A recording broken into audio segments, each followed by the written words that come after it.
Hello everyone, আসসালামু আলাইকুম। আজকে আমি তোমাদের সাথে আছি, আয়েশা মিতু। আজকে বাংলার একটা মানে বেস্ট একটা ক্লাস নিয়ে আশা করি আমি তোমাদের সাথে থাকবো আগামী পুরো ক্লাস সময়টা। সো শেখার এই নতুন দিগন্তে তোমাদের সবাইকে স্বাগতম। আশা করি তোমরা সবাই আমাদের সাথে থাকবা ক্লাসের শেষ পর্যন্ত, এবং সমাজ নিয়ে যত কনফিউশন আছে সব কনফিউশন কিন্তু আমাদের এই ক্লাসে আজকে দূর হবে, ঠিক আছে? সো সমাজ নিয়ে যার যা প্রশ্ন তোমরা সবাই কমেন্টে আমাকে জানাবা। আশা করি সবার মানে যে কনফিউশন আছে আমি ক্লিয়ার করব। এবং আমাদের যেহেতু ক্লাস শুরু হয়েছে তোমরা সবাই দ্রুত অ্যাটেন্ড করো, এবং হচ্ছে তোমাদের ফ্রেন্ডদেরকে মেনশন করো অ্যাটেন্ড করার জন্য। এবং তোমরা বেশি বেশি আমাদের ক্লাসটা শেয়ার করো। প্লাস পাশাপাশি তোমাদের যারা ফ্রেন্ড সার্কেলে আছে, তোমাদের একাডেমিক ফ্রেন্ড যারা, সবাইকে তোমরা ক্লাসটায় কিন্তু ইনভাইট করতে পারো। এটা হচ্ছে তোমাদের নিজেদের জন্য প্লাস তোমাদের ফ্রেন্ডদের জন্য কিন্তু এই ক্লাসটা অনেক বেশি ইফেক্টিভ হবে। সো আমাদের আজকে মানে সমাজ ক্লাসে তোমাদের সবাইকে স্বাগতম। আশা করি আমরা এই ক্লাসে সমাজ নিয়ে বিশদ আলোচনা করব, ঠিক আছে? এবং এই সমাজ থেকে বোর্ড পরীক্ষায় কিভাবে প্রশ্ন আসে বা অ্যাডমিশন টেস্টে কিভাবে প্রশ্ন আসে সেই সমস্ত বিষয়গুলো কিন্তু এখানে আমি তুলে ধরবো। সো সবাই আমাদের সাথে থাকো এবং মনোযোগ দিয়ে আমাদের ক্লাসটা করো, এটাই হচ্ছে কথা। এবং তোমরা খুব দ্রুত সবাই জয়েন হও। প্লাস পাশাপাশি আমার হচ্ছে ভয়েস ক্লিয়ার আছে কিনা, বোর্ড ক্লিয়ার দেখতে পাও কিনা হচ্ছে তোমরা আমাকে ইনফর্ম করো।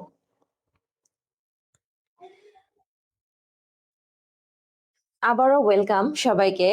Next gen free class, free Bangla class. So free Bangla ক্লাসে তোমরা সবাই অ্যাটেন্ড করো, এবং বাংলায় কিভাবে A+ পেতে হবে যারা এইচএসসি পরীক্ষার্থী, এইচএসসি 2026 এবং 27 ব্যাচ, কিভাবে বাংলায় A+ পাবে, এবং যারা অ্যাডমিশন পরীক্ষার্থী তারা কিভাবে বাংলায় 20-এ 20 মার্ক পাবে, বা বাংলায় কিভাবে প্রাপ্ত না মানে তোমার কাঙ্ক্ষিত নাম্বার পাবে, সে এটা নিশ্চিত করার জন্য আমাদের সাথে কিন্তু যুক্ত হতে পারো তোমরা। ওকে, অলরেডি আমাদের সাথে যুক্ত হওয়া শুরু করছে সুরাইয়া কবির, ঋতু দাস, রনি আক্তার, সুরাইয়া কবির, মিম ইসলাম, সালাম দিস আমাকে। ওয়ালাইকুম আসসালাম, কেমন আছো তোমরা সবাই? সো সবাইকে আবারও স্বাগতম। তোমরা তোমাদের ফ্রেন্ডদেরকে মেনশন করো দ্রুত। আচ্ছা, চাঁদনি ইসলাম, ফ্রি ক্লাস তো 8টায় হওয়ার কথা ছিল আপু। এটা হচ্ছে ফ্রি ক্লাস, আমাদের 8টায় আরেকটা ক্লাস আছে, সেটা হচ্ছে নার্সিং ভর্তি প্রস্তুতি। আর এখন আমাদের যে ক্লাসটা হবে এটা হচ্ছে এইচএসসি প্লাস অ্যাডমিশনের জন্য, এটা হচ্ছে বাংলা সমাসের ফ্রি ক্লাস। সো আমাদের সাথে এই মুহূর্তে যুক্ত হচ্ছে রফিকুর রহমান, নাদিয়া ইসলাম। ওয়ালাইকুম আসসালাম। সবাই দ্রুত জয়েন হও আমাদের সাথে। ইশরাত জাহান তন্নি, তোমরা তোমাদের ফ্রেন্ডদেরকে মেনশন করো, ফ্রেন্ডদেরকে মেনশন করো, এবং আমাদের ক্লাসটা বেশি বেশি করে শেয়ার করে দাও সবাই। আচ্ছা, ওকে।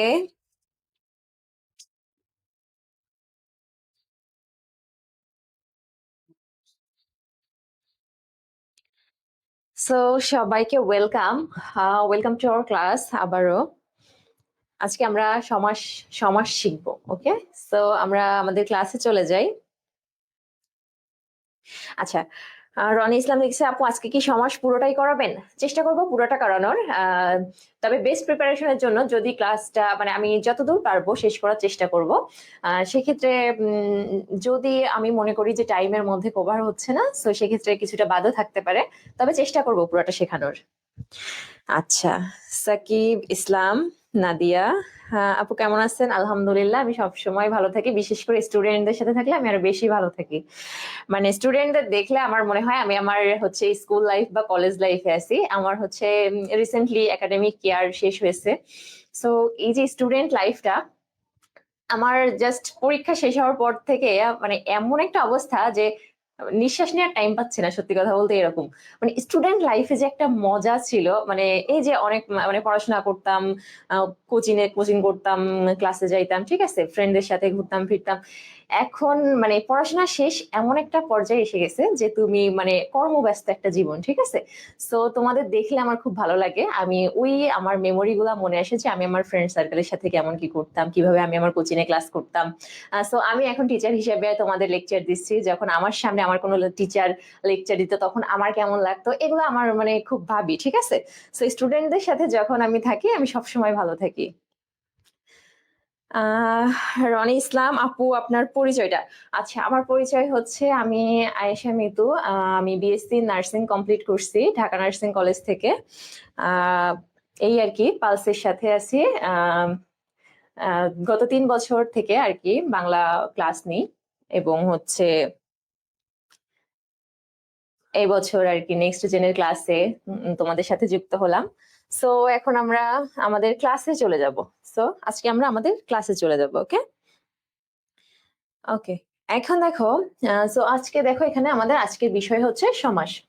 আচ্ছা, সো সমাজ সম্পর্কে কথা বলতে গেলে, সমাজ সম্পর্কে কথা বলতে গেলে, আচ্ছা, উপমান আর উপমিত সমাস ভালোভাবে বুঝালে খুশি হব।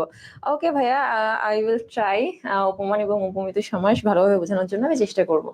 ওকে, এখন আমরা মানে আমাদের মুখে মুখে চলে আসে, মুখে মুখে কিন্তু চলে আসে যে সমাস বলতে আসলে কি বুঝাই।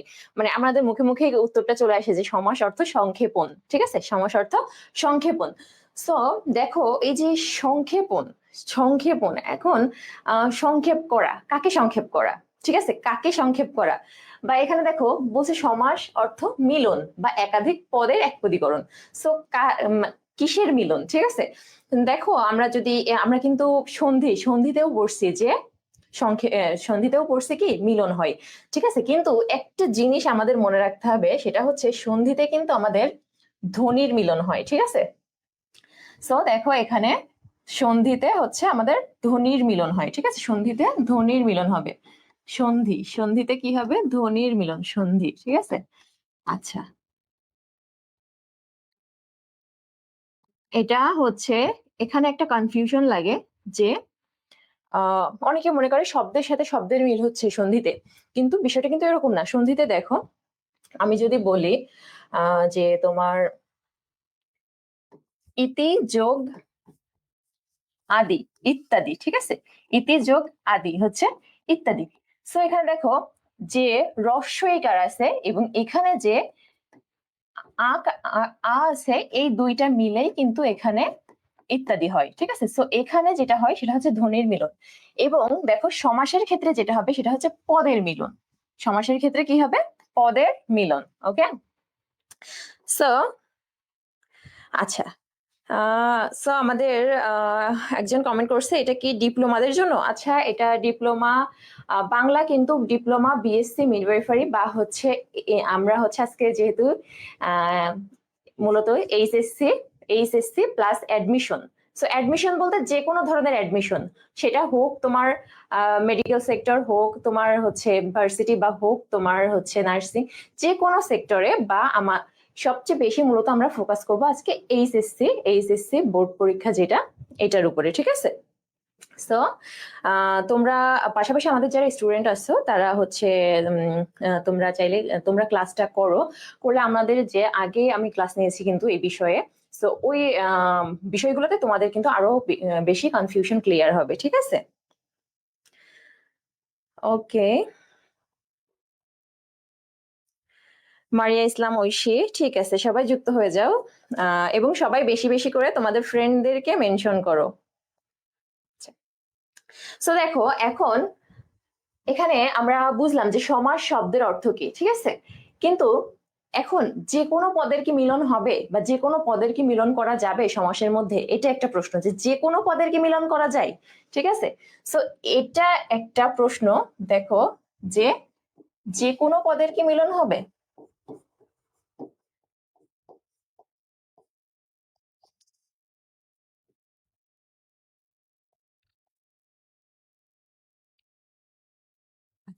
সো এটা কিন্তু একটা প্রশ্ন হতে পারে যে যে কোনো পদের কি মিলন হবে। সো দেখো এখানে কিন্তু স্পষ্টভাবে লেখা আছে যে অর্থ সম্বন্ধ আছে এমন একাধিক শব্দের, ঠিক আছে। অর্থাৎ যখন এক মানে দুই বা ততোধিক বা এক বা একাধিক শব্দের মধ্যে অর্থের সম্পর্ক থাকবে, অর্থপূর্ণ হবে বিষয়টা, ঠিক আছে, তখনই কিন্তু সমাস হওয়া সম্ভব, ঠিক আছে। সো অর্থ সম্বন্ধ অবশ্যই থাকতে হবে। ওকে, আচ্ছা।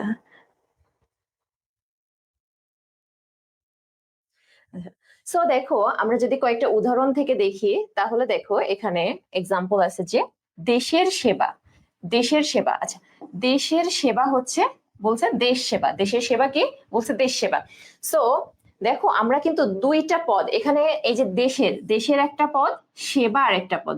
সো দুইটা পদকে কিন্তু আমরা সংক্ষেপ করে দেশ সেবা লিখলাম, ঠিক আছে, এবং এখানে নতুন একটা শব্দ গঠন হলো, ঠিক আছে। সো আমাদের মনে রাখতে হবে সমাসে সবসময় কি হয়? নতুন পদ গঠন হয়। ওকে, সমাসে কি হয় সবসময়? একাধিক পদের মিলন হয়ে নতুন শব্দ বা নতুন পদ গঠন হয়। ওকে, আচ্ছা। এখন দেখো যে একইভাবে বই ও পুস্তক, বই পুস্তক, নেই পড়োয়া যার বেপরোয়া, এরা কিন্তু একইভাবে এই সমাস, মানে আমরা আস্তে আস্তে দেখবো যে কোনটা কোন সমাসের কোন বিভাগে গেছে, এটা কিন্তু আমরা ক্লাসিফিকেশনটাও দেখবো, ঠিক আছে। সো সবাই আমাদের সাথে তত সময় আমাদের সাথে থাকো সবাই। আচ্ছা, এখন দেখো নেক্সট হচ্ছে আমরা জানলাম সমাসের বেসিক কিছু কিছু বিষয়। আচ্ছা, এখন এখানে একটু বলে রাখি আমি, সেটা হচ্ছে সমাস, সমাস কিন্তু সমাস, আচ্ছা,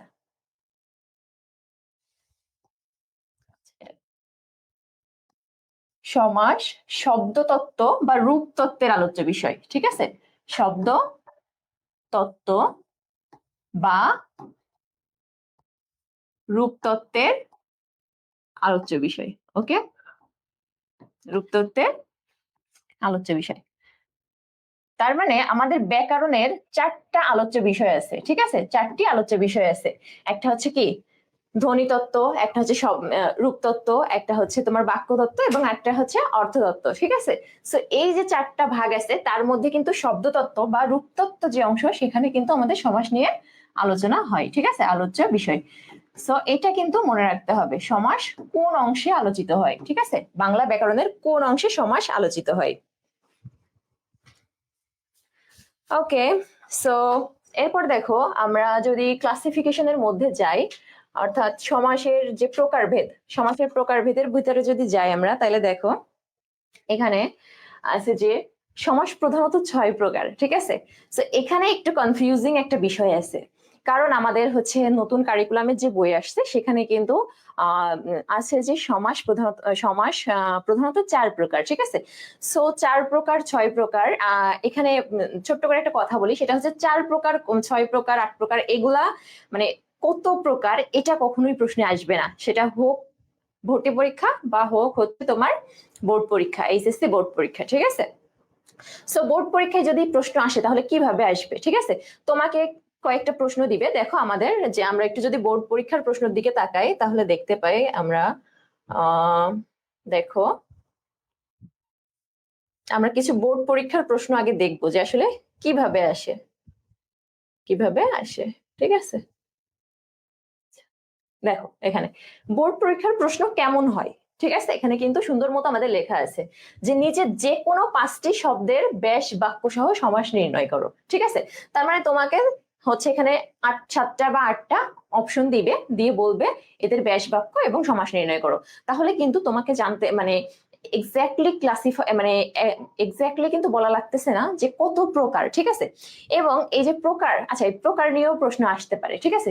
কেমন আসতে পারে সেটা হচ্ছে, যদি আসে তাহলে প্রশ্নটা এমন আসবে, অনেক সময় 5 মার্কের যে ব্যাখ্যা প্রশ্ন, সেটা আসে যে আহ সমাস কাকে বলে, ঠিক আছে, সমাস কাকে বলে।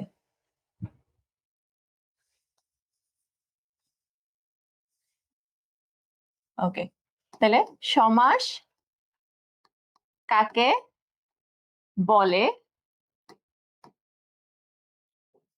সমাসের প্রকারভেদ আলোচনা করো, ঠিক আছে, সমাসের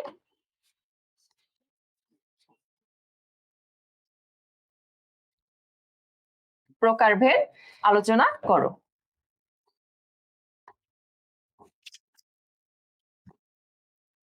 আলোচনা, ঠিক আছে। তো দেখো, সমাস কাকে বলে আমরা কিন্তু জানলাম, যে প্রথমেই আমরা বললাম যে সমাস শব্দের অর্থ সংক্ষেপণ বা একাধিক পদের একপদীকরণ। এখন যখন আমার প্রশ্ন আসতেছে যে সমাসের প্রকারভেদ আলোচনা করো, যখন আমার প্রশ্ন আসতেছে প্রকারভেদ, তখন তুমি যদি এটা অ্যাকচুয়ালি অ্যান্সার করতে যাও, তখন তুমি যদি নির্দিষ্ট করে না বলো যে হচ্ছে 4 প্রকার বা 6 প্রকার নির্দিষ্ট করে না বলো, তাহলে কিন্তু কোনো সমস্যা নেই। তুমি যদি জাস্ট শুরু করো যে সমাস প্রধানত নিম্নোক্ত ভাবে ভাগ করা যায়, ঠিক আছে, তুমি জাস্ট শুরু করলে যে সমাসকে আমরা নিম্নোক্ত উপায়ে বিভক্ত করতে পারি, ঠিক আছে, যদি কারো কনফিউশন থাকে। আর ইউজুয়ালি হচ্ছে এবছর যে প্রশ্ন হয়েছে 2025-এ, ইউজুয়ালি কিন্তু পুরাতন বই অনুসারে প্রশ্ন হয়েছে, সো পুরাতন বই অনুসারে কিন্তু অ্যান্সার করলেও কোনো সমস্যা নেই, ঠিক আছে। আচ্ছা, ওকে, এখন দেখো, সো আমরা আমাদের সমাসের প্রকারভেদের ভিতরে চলে যাব। এখন আমরা আমাদের সমাসের প্রকারভেদের ভিতরে চলে যাব, ঠিক আছে। আচ্ছা,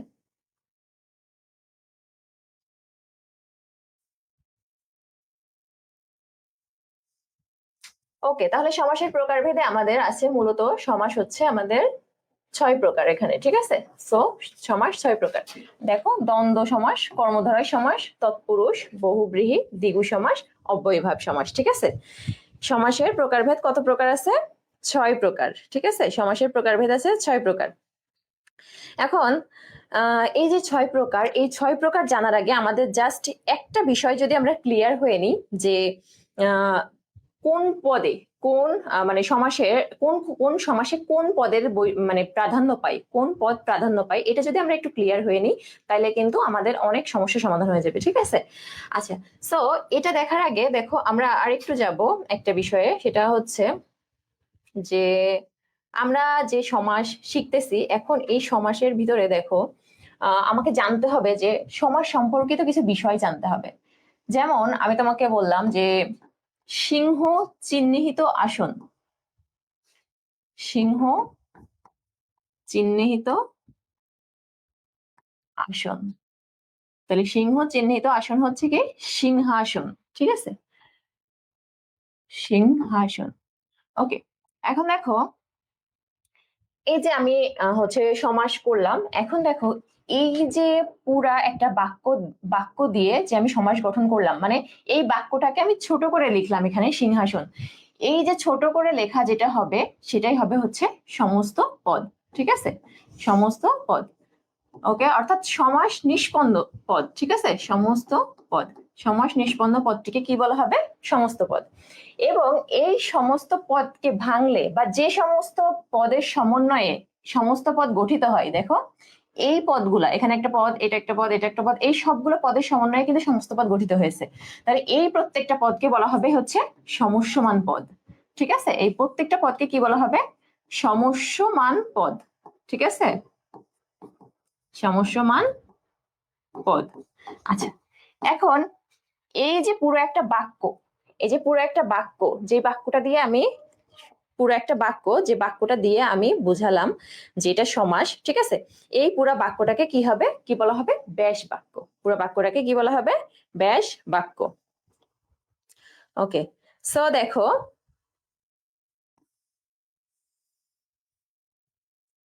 ব্যাস বাক্য,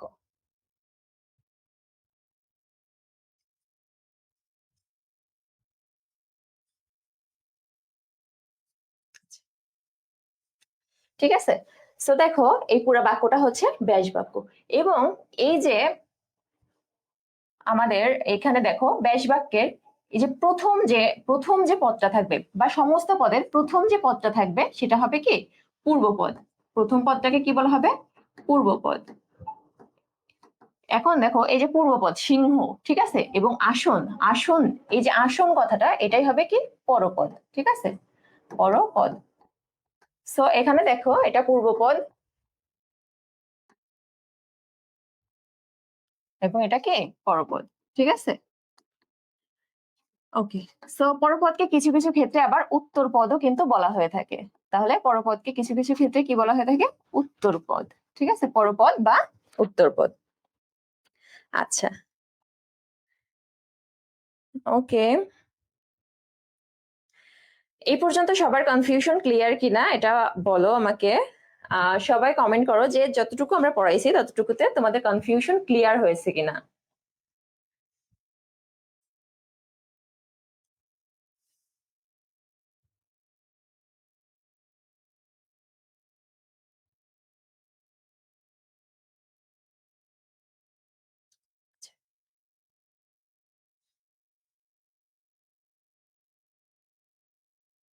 সো এখন দেখো সমাজ সম্পর্কিত কিছু তথ্য আমরা জানলাম, ঠিক আছে।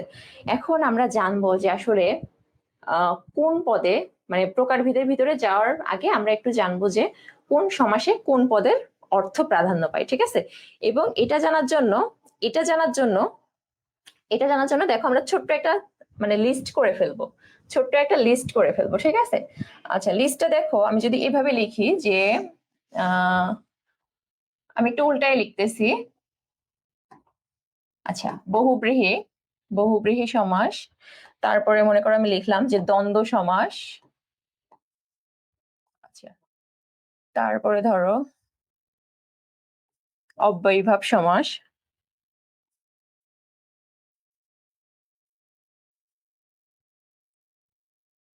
আচ্ছা, এরপর দেখো দ্বিগু সমাস।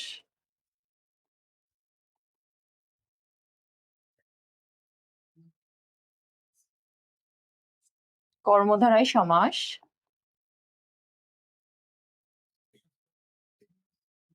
আচ্ছা, তৎপুরুষ সমাস।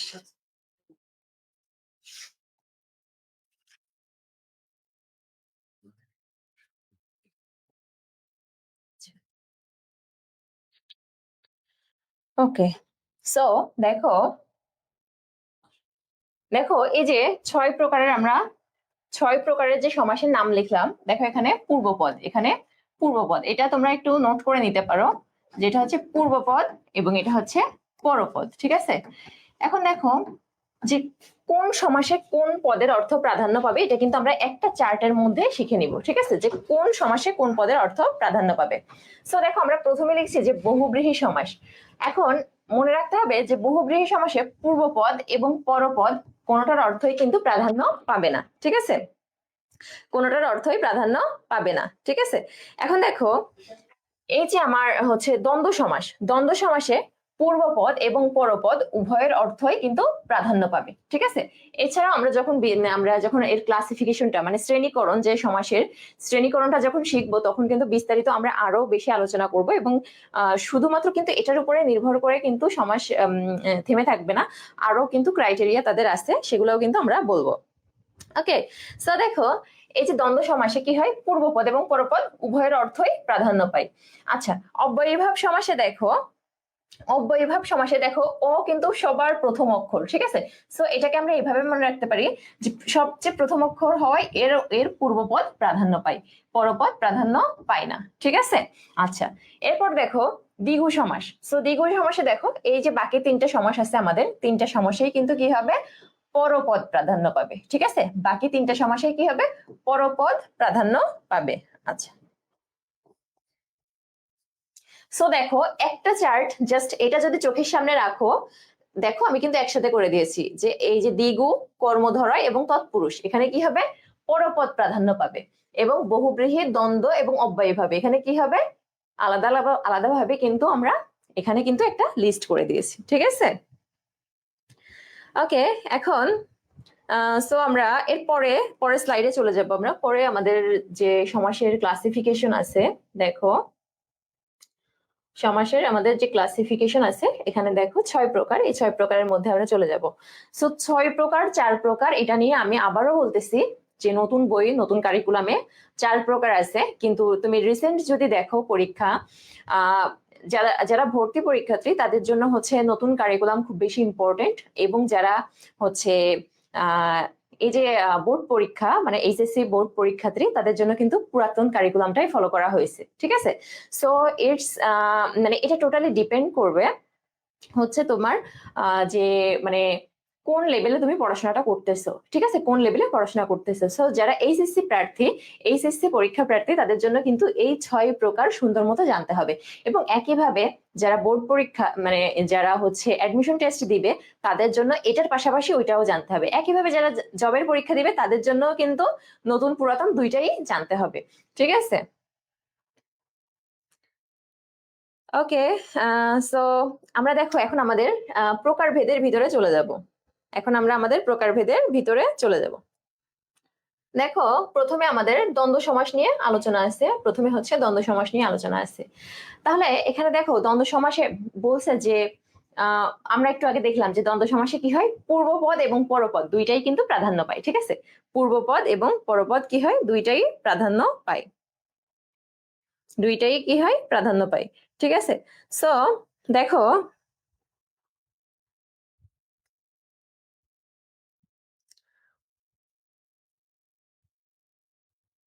আচ্ছা, ওকে, রনি ইসলাম কমেন্ট করছে, আপু আমি এইচএসসি 2026, ঠিক আছে, এইচএসসি 2026 বাংলা বিষয় সহ সকল বিষয়ের প্রস্তুতি নিতে আমাদের সাথে থাকো নেক্সট জেন ইনস্টিটিউটের সাথে, কারণ আমরা আছি তোমাদের সাথে শেখার নতুন দিগন্ত নিয়ে, ঠিক আছে।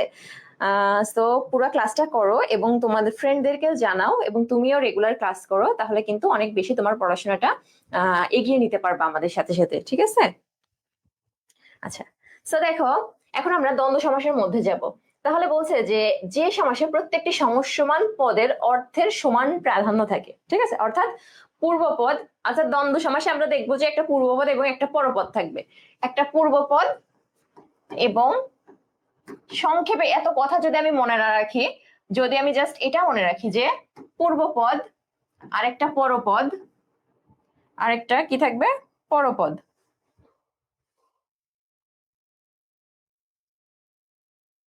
পরপদ, এবং এরা সবসময় যুক্ত হবে হচ্ছে ও এবং আর দ্বারা, ঠিক আছে, ও এবং আর দ্বারা, ও এবং আর, এই তিনটা জিনিস দিয়ে কিন্তু এরা যুক্ত হবে, ঠিক আছে, পূর্বপদ এবং পরপদ। তাহলে তাদের ব্যাস বাক্য করলে দেখা যাবে কি মাঝখানে ও আছে অথবা এবং আছে অথবা আর আছে, ঠিক আছে। এবং এরা যখন সমস্ত পদ গঠন করবে, তখন একটা মাঝখানে থাকবে হাইপেন, ঠিক আছে, তখন মাঝখানে একটা কি থাকবে, হাইপেন। ওকে, সো দেখো আমরা কিছু এক্সাম্পল দেখি। দেখো এখানে বলছে যে তাল ও তমাল, তাল ও তমাল, ঠিক আছে, তাল ও তমাল। তাহলে দেখো এখানে কিন্তু আমাদের ও আছে। আচ্ছা, দোয়াত ও কলম, দোয়াত কলম, ঠিক আছে। এবং যখন আমরা ব্যাস বাক্য করলাম, তখন কিন্তু দুইটা শব্দই বা দুইটা পদই কিন্তু হাইপেন দিয়ে যোগ হয়েছে, ঠিক আছে, দুইটা পদই কি দ্বারা যুক্ত হয়েছে, হাইপেন দিয়ে। সো একটা জিনিস দেখো, দুইটা পদের প্রাধান্য, দুইটা পদের প্রাধান্য বলতে আসলে কি বোঝানো হচ্ছে, ঠিক আছে। দেখো এখানে তাল, তাল একটা গাছের নাম বোঝাচ্ছে, ঠিক আছে, এবং তমাল, তমাল কিন্তু আরেকটা গাছের নাম বোঝাচ্ছে। এখন দেখো তাল কিন্তু দেখো, তাল যখন পেকে যায় তখন এটার গায়ের রং কিন্তু একটু কালো কালো ধরনের হয়ে যায়, ঠিক আছে। এবং এই তমাল যে জিনিসটা, এই তমালটা কিন্তু হচ্ছে আমরা ইউজুয়ালি এটা শুনে নাও শুনে থাকতে পারো তোমরা, একটা কৃষ্ণ রং, মানে কালো রঙের, ঠিক আছে, কৃষ্ণ রঙের একটা হচ্ছে ফল, কৃষ্ণ রঙের গাব জাতীয় ফল, ঠিক আছে, গাব জাতীয় ফল। সো এই যে দুইটা ফলের মধ্যে কিছুটা মিল আছে, সো তাদেরকে মানে দুইটার মানে উপস্থিতি বোঝানোর জন্য কিন্তু তাল ও তমাল এই ওয়ার্ডটা ব্যবহার করতেছে, ঠিক আছে। আচ্ছা, সো একইভাবে যদি আমরা দেখি, দেখো এই হচ্ছে প্রাধান্যের এরকম দুইটা ওয়ার্ডই প্রাধান্য পাবে। আচ্ছা, আমি যদি আরেকটু ছোট্ট করে একটা এক্সাম্পল দিই, যে দেখো আমরা যদি বলি সোনা রূপার দাম বাড়ছে, ঠিক আছে, সোনা রূপার দাম বাড়ছে। সো এখানে দেখো এই যে সোনা রূপা একটা হাইপেন্ডে যুক্ত আছে, এটাকে যদি আমি ব্যাস বাক্য করি তাহলে কি হবে, সোনা ও রূপা, সোনা ও রূপা। এখানে দেখো শুধু যে সোনার দাম বাড়তেছে এটা কিন্তু বুঝায়নি, এখানে কিন্তু বুঝায়নি যে শুধুমাত্র সোনার দাম বাড়তেছে, এখানে কি বুঝাইছে যে সোনার দামও বাড়তেছে আবার রূপার দামও বাড়তেছে, ঠিক আছে, সোনার দামও বাড়তেছে আবার কি রূপার দামও বাড়তেছে। ওকে, সো দেখো দুইটা পদে কিন্তু এটা দেখো পূর্বপদ এবং পরপদ দুইটা পদই কিন্তু প্রাধান্য পাচ্ছে, ঠিক আছে। সো সোনা রূপা, সোনা রূপা যেহেতু দুইটা পদই প্রাধান্য পাচ্ছে এবং ও এবং আর এই সংযোজক দ্বারা যুক্ত থাকতেছে এবং হচ্ছে দেখো আমরা যখন এটা কিন্তু আমরা যখন কি করতেছি ব্যাস বাক্য করতেছি তখন কিন্তু হাইপেন দ্বারা যুক্ত থাকতেছে, তখন কি হাইপেন দ্বারা যুক্ত থাকতেছে, ঠিক আছে। সো আমরা কি বলতে পারি যে এই ধরনের সবগুলো পদই কি হবে, সবগুলো পদই হবে দ্বন্দ্ব সমাস, ঠিক আছে। ওকে, তাহলে দেখো আমরা কিছু এক্সাম্পল দেখি এখানে যে কিভাবে কিভাবে আসলে দ্বন্দ্ব সমাস গঠন হয়, ঠিক আছে, কিভাবে কিভাবে দ্বন্দ্ব সমাস গঠন হয়। আচ্ছা, ওকে, রনি ইসলাম কমেন্ট করছো তমাল তো নাম, ঠিক আছে, তমাল নাম, আচ্ছা তমাল একজনের নাম হতে পারে কিন্তু মূলত তমাল বলতে হচ্ছে একটা গাব জাতীয় ফলকে বোঝাই, ঠিক আছে, একটা গাছের নাম, মূলত এটা একটা ফল গাছের নাম, ঠিক আছে, একটা ফল গাছের নাম, ঠিক আছে। আচ্ছা, ওকে, এরপর দেখো দ্বন্দ্ব সমাস, দ্বন্দ্ব সমাস আসলে কিভাবে হয়, দেখো কিভাবে কিভাবে হতে পারে। মিলনার্থক শব্দযোগে হতে পারে, বিরোধার্থক শব্দযোগে হতে পারে, বিপরীতার্থক হতে পারে, ঠিক আছে। সো মিলনার্থক, আসলে মিলনার্থক বলতে এখানে কি বোঝাচ্ছে, দেখো বলছে মা বাপ বা মা বাবা, ঠিক আছে, এরকম মা বাবা। এখন দেখো এই যে মা বাবা, আচ্ছা মা বাবার মধ্যে কেমন ধরনের সম্পর্ক, ভালো মধুর সম্পর্ক, মিলনের সম্পর্ক, নাকি অন্য খারাপ সম্পর্ক? অবশ্যই ভালো সম্পর্ক, ঠিক আছে। সো এই যে মা বাবার মধ্যে যে একটা ভালো সম্পর্ক, দেখো মাসি পিসি, সো মাসি পিসি দেখবা যে আমাদের যে খালা ফুপু তারা যদি একসাথে হয়, এক জায়গায় হয়, তারা কিন্তু দেখবা যে খুব বেশি গল্প আড্ডা এগুলা কিন্তু হচ্ছে তোমার মানে চলে যায়, ঠিক আছে। সো তাদের মধ্যে যে ভালো সম্পর্ক বা কাছাকাছি সম্পর্ক এটাই কিন্তু এখানে বোঝাচ্ছে, ঠিক আছে। সো দেখো তাহলে আমরা বলতে পারি মা বাবা মাসি পিসি এগুলা কি মিলনার্থক শব্দযোগে, ঠিক আছে।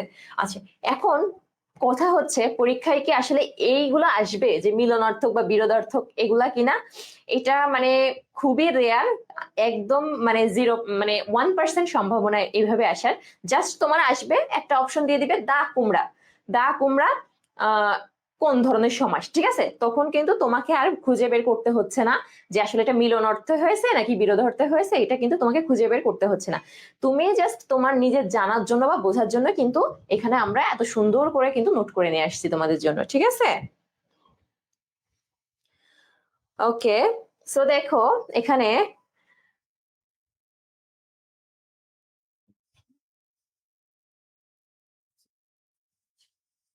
ওকে, সো দেখো মিলনার্থক বিরোধার্থক, আচ্ছা বিরোধার্থক বলতে দেখো কি বোঝাচ্ছে যে দা কুমড়া, বিরোধার্থক বলতে কি বোঝাচ্ছে দা কুমড়া।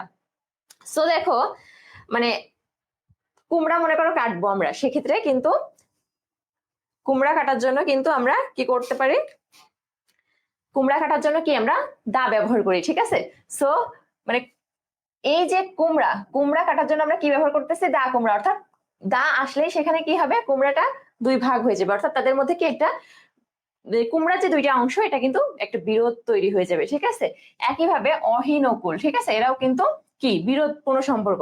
সে আমরা যদি বলি মনে করো হচ্ছে আমি বললাম যে এখন ভারতের সাথে আমাদের দেশের এখন কিন্তু বিরোধপূর্ণ সম্পর্ক চলতেছে, ঠিক আছে, অর্থাৎ তারা যেভাবে চাচ্ছে আমরা কিন্তু সেভাবে চলতেছি না, ঠিক আছে। সো এই যে এই যে তোমার হচ্ছে খারাপ একটা সম্পর্ক বা তোমার একটা ফ্রেন্ড, মনে করো তোমার একটা ফ্রেন্ড, সে হচ্ছে তুমি একটা মতামত দিচ্ছ, সে তোমার মতামতটাকে মানে গ্রহণ করতেছে না, সে তার বিপরীতে আরেকটা মতামত দিচ্ছে, ওটাই হচ্ছে বিরোধপূর্ণ সম্পর্ক, ঠিক আছে, ওটাই হচ্ছে বিরোধপূর্ণ সম্পর্ক। যেমন আমি যদি বলি আমাদের দেখো বাংলাদেশের রাজনৈতিক এখন যে প্রেক্ষাপট সেই দিকেও যদি আমরা তাকাই, যে এই যে এনসিপির সাথে মনে করো এখন বিএনপির মতামত মিলতেছে না, সো এটা বিরোধপূর্ণ সম্পর্ক, ঠিক আছে। এইভাবেই কিন্তু আমরা এগুলাকে ক্লাসিফিকেশন করতে পারি, ঠিক আছে। একইভাবে বিপরীত অর্থক দেখো বিপরীত, আয় ব্যয়, আয় করব খরচ হয়ে যাবে, ঠিক আছে। আচ্ছা অঙ্গ হাত পা, তাহলে অঙ্গবাচক। আচ্ছা সংখ্যাবাচক 7 5 9 6, ঠিক আছে। এইভাবে কিন্তু বিভিন্ন ভাবেই দ্বন্দ্ব সমাস হতে পারে, ঠিক আছে। তাহলে দ্বন্দ্ব সমাস জানার জন্য আমাকে জাস্ট তিনটা বিষয় মাথায় রাখতে হবে। একটা হচ্ছে কি পূর্বপদ এবং পরপদ দুইটাই কি হবে অর্থ প্রাধান্য পাবে, ঠিক আছে। হাট বাজার, এখানে দেখো হাট হাট, হাটও যে জিনিস বাজারও কিন্তু একই জিনিস।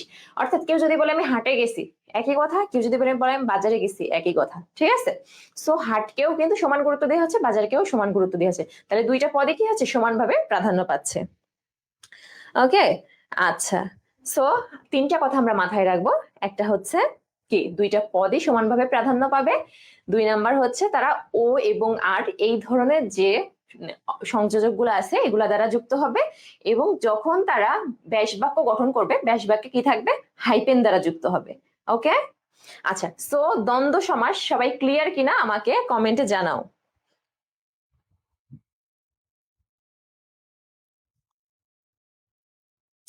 আচ্ছা,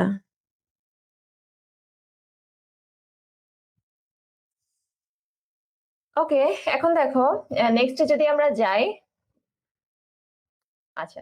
সো একইভাবে এখানেও কিছু উদাহরণ আছে যে প্রায় সমর্থক। আচ্ছা, সো দুইটি সর্বনাম, যা তা যে সে, এগুলো সর্বনাম যোগে হয়েছে। ক্রিয়া, দেখা, দেখা একটা কাজ, শোনা একটা কাজ। ঠিক আছে? দুইটি দেখো ক্রিয়া বিশেষণ, অর্থাৎ ক্রিয়া বিশেষণ বলতে কি, মানে ক্রিয়াকে আবারও বিশেষায়িত করে যে। ঠিক আছে? সো দেখো, ধীরে সুস্থে, ধীরে সুস্থে। ঠিক আছে? ক্রিয়া বিশেষণ। আচ্ছা, বিশেষণ, দুইটা বিশেষণ। আচ্ছা, ভালো একটা বিশেষণ, মন্দ একটা বিশেষণ। সো এইভাবে কিন্তু বিভিন্ন ভাবেই কিন্তু দ্বন্দ্ব সমাস গঠন হতে পারে। ওকে, আচ্ছা। এরপর দেখো, নেক্সট হচ্ছে দ্বন্দ্ব সমাস। আমাদের কিন্তু দ্বন্দ্ব সমাস এখনো শেষ হয়নি, দ্বন্দ্ব সমাস এখনো শেষ হয়নি। আচ্ছা, ওকে। আবিদা ইসলাম কমেন্ট করছো, অনেক দেরি হয়ে গেল আপু। কালকেও কি ক্লাস আছে? আচ্ছা, আমাদের কালকে হচ্ছে ক্লাস আছে, এবং এই একই টাইমে অন্য সাবজেক্টের ক্লাস হবে। ঠিক আছে? সো সবাই যার যার সাবজেক্ট অনুযায়ী তোমরা সবাই কিন্তু আমাদের এই ফিক্সড টাইমে কিন্তু ক্লাসে অ্যাটেন্ড করতে পারবা। ঠিক আছে? ওকে, এখন দেখো, নেক্সট নেক্সট যদি আমরা যাই। আচ্ছা, সাকিব ইসলাম কমেন্ট করছে, অনেক সুন্দর ক্লাস আপু। ঠিক আছে। আচ্ছা, সবাই আমাকে জানাও যে আমি যেভাবে বুঝাচ্ছি আসলে তোমরা বুঝতেছো কিনা। যদি না বুঝো সেটাও আমাকে জানাও যে আপু বুঝতেছি না, তাহলে কিন্তু আমি আরেকটু অন্যভাবে বোঝানোর ট্রাই করব। ওকে, আচ্ছা। সো দেখো, দেখো আমরা এখনো দ্বন্দ্ব সমাসের মধ্যেই আছি। এখন বলছে কি, অলুক দ্বন্দ্ব। সো আমরা এই যে ক্লাসটা করব, এই ক্লাসে আমরা 3 জায়গায় অলুক শব্দটা পাবো। ঠিক আছে? অলুক দ্বন্দ্ব, অলুক বহুব্রীহি, তারপরে হচ্ছে অলুক তৎসম। ঠিক আছে?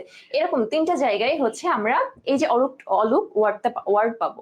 এখন এই যে অলুক দ্বন্দ্ব বা অলুক বহুব্রীহি বা অলুক তৎসম, সব জায়গায় একটা কনসেপ্ট মাথায় রাখতে হবে যে অলুক বলতে বিভক্তি লোপ পাবে না, মানে বিভক্তি থেকে যাবে।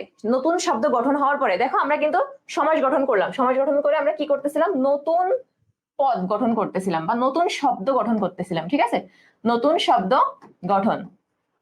এখন দেখো, এই যে নতুন শব্দ গঠন হচ্ছিল, সো ম্যাক্সিমাম জায়গায় দেখবা দেখবা যে অন্যান্য যে সমস্ত সমাস আছে সেখানে দেখবা যে তোমার ইয়ার কি হবে, যে বিভক্তি বা অন্যান্য অনুসর্গ বিভিন্ন কিছু লোপ পেয়ে যাবে।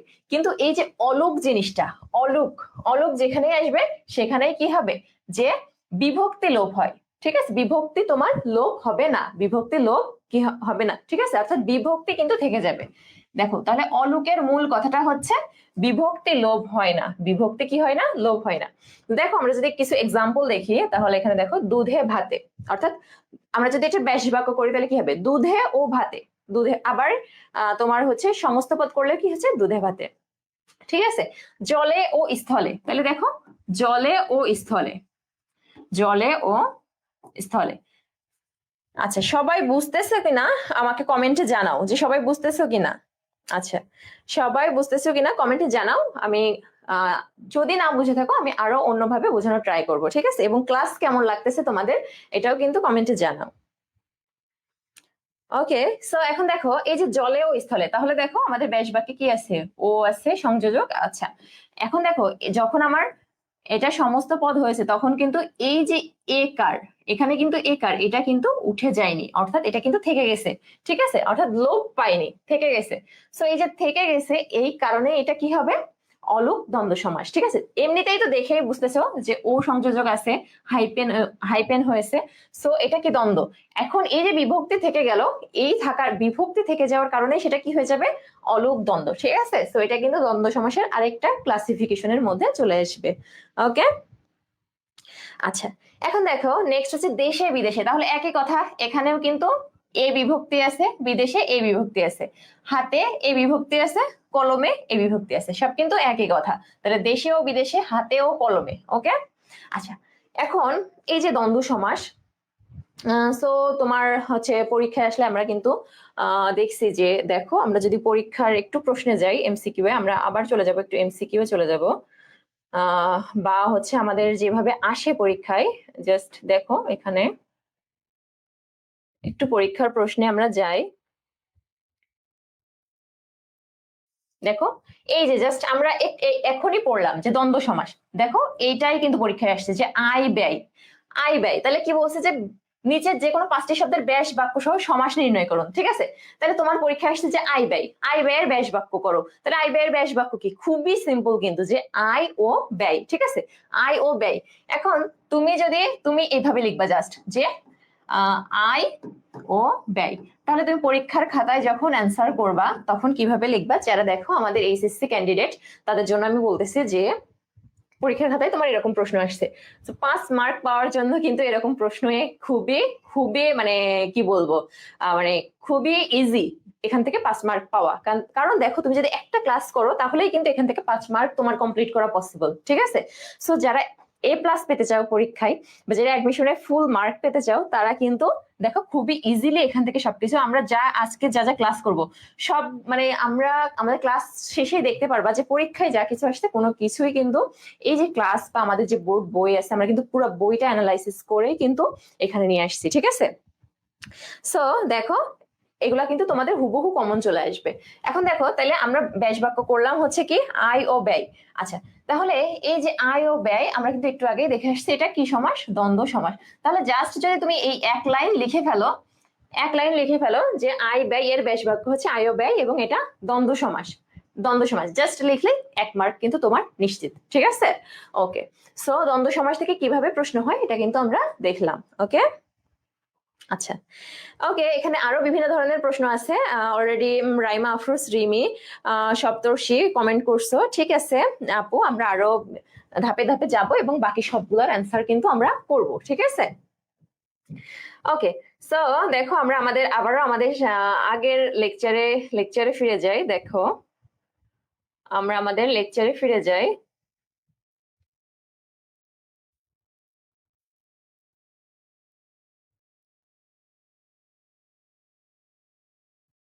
আচ্ছা এখন অলোক দ্বন্দ্ব সমাসের পরে কিন্তু আমাদের আরেকটা সমাস, দ্বন্দ্ব সমাস আসতে পারে। সেটা হচ্ছে যে তোমার মানে আমরা একটু আগে মানে 2টা পদেরই মিলন দেখলাম সব জায়গায়, কিন্তু দ্বন্দ্ব সমাস বলতে যে শুধু 2টা পদের মিলন হবে এরকমও কিন্তু না, ঠিক আছে? শুধু যে 2টা পদের মিলন হবে এরকমও না, 2-এর বেশি 3টা 4টা 5টা ওয়ার্ডেরও মিলন কিন্তু হতে পারে, ঠিক আছে? দ্বন্দ্ব সমাসে 2টা 3টা 4টা 5টা অনেক বেশি ওয়ার্ডেরও কিন্তু মিলন হতে পারে। আচ্ছা দেখো আমরা জাস্ট একটু দেখি। আচ্ছা যদি এরকম 2 বা ততোধিক মানে 2 বা তার বেশি পদের মিলন হয়, 3 বা তার বেশি পদের মিলন হয়, ঠিক আছে, তাহলে কিন্তু কি হবে? ওই ওই দ্বন্দ্ব সমাসকে কি বলা হবে? বহুপদী দ্বন্দ্ব সমাস, ঠিক আছে? আচ্ছা অর্থাৎ 3টা বা 4টা বা 5টা এই ধরনের যদি পদ মিলন হয়ে দ্বন্দ্ব সমাস গঠন করে তখন সেটাকে কি বলা হবে? দেখো বহুপদী দ্বন্দ্ব সমাস। ওকে, এখন দেখো এখানে বলছে 3 বা বহুপদ, ঠিক আছে, যদি দ্বন্দ্ব সমাস গঠন করে। আচ্ছা দেখো এখানে একটা এক্সাম্পল দেওয়া আছে, সাহেব বিবি গোলাম। আচ্ছা সো যদি আমরা দেখো সাহেব বিবি গোলাম এটা যদি আমরা ব্যাস বাক্য করি তাহলে আচ্ছা আমি আমি তোমাদের একটু প্রশ্ন করি যে তোমরা বলো তো যে, আচ্ছা রাইমা আফরোজ রিমি কমেন্ট করছে যে আমি এইচএসসি 26 ব্যাচ। ওকে, এইচএসসি 26 ব্যাচ আমাদের সাথে থাকো এবং আমাদের ক্লাস এনজয় করো, আমাদের ক্লাসগুলো মনোযোগ সহকারে করো, দেখবা তোমার পড়াশোনাটা অনেক বেশি ইজি হয়ে যাবে এবং বাংলায় A+ পাওয়ার জন্য কিন্তু তোমার আমাদের ক্লাসগুলো যথেষ্ট হবে, ঠিক আছে? আমরা 2জন মেন্টর আছি তোমাদের সাথে বাংলার ক্লাস নিয়ে তোমাদের সাথে। সো আমরা কিন্তু 2জন মিলে ফার্স্ট পেপার সেকেন্ড পেপার তোমাদের যত কনফিউশন আছে এবং কিভাবে প্রোগ্রেস করা যায় একটা সাবজেক্টে, সেটাতে কিন্তু আমরা 2জন তোমাদেরকে হেল্প করব। ওকে ওকে, এখন দেখো। আচ্ছা ঠিক আছে, আচ্ছা, রাইমা আফরোজ রিমি লিখছে আপু বাংলা ব্যাকরণ নিয়ে খুব টেনশনে আছি। আচ্ছা, সবগুলা ক্লাস করো আমাদের সাথে, এবং আমি তোমাদেরকে একটা জাস্ট টেকনিক শিখাই। সেটা হচ্ছে আমি কিভাবে পড়তাম। দেখো আমি আমি হচ্ছে বাংলা মানে কি বলবো, আমি কিন্তু এইচএসসি তে আমারও বাংলাতে এ প্লাস ছিল। সো তোমার বাংলাতে এ প্লাস পাওয়ার জন্য আমি আসলে কিভাবে পড়তাম, দেখো আমি পড়তাম হচ্ছে যে মানে আমি টার্গেট নিতাম। ঠিক আছে, ফার্স্ট অফ অল তোমাকে তোমাকে ফিক্সড করতে হবে তোমার টার্গেট কি। ঠিক আছে, তোমাকে ফিক্স করতে হবে তোমার টার্গেট কি।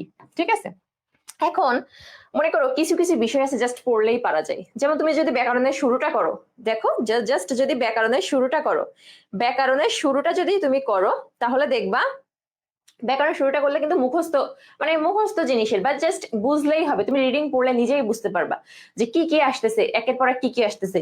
এবং ব্যাকরণ শেখার একটা সবচেয়ে মানে সবচেয়ে ইফেক্টিভ একটা ওয়ে হচ্ছে ধারাবাহিক ভাবে পড়াশোনা করা। ব্যাকরণ শেখার একটা সবচেয়ে ইজি ওয়ে হচ্ছে বা ইফেক্টিভ ওয়ে হচ্ছে কি ধারাবাহিক পড়াশোনা করা। অর্থাৎ তুমি যদি হুট করে একটা গ্রামার নিয়ে পড়া শুরু করে যাও, ঠিক আছে, হঠাৎ করে যদি একটা গ্রামার নিয়ে পড়া শুরু করে দাও তাহলে কিন্তু ধারাবাহিক পড়া, তাহলে কিন্তু বুঝতে অসুবিধা হয়ে যায়।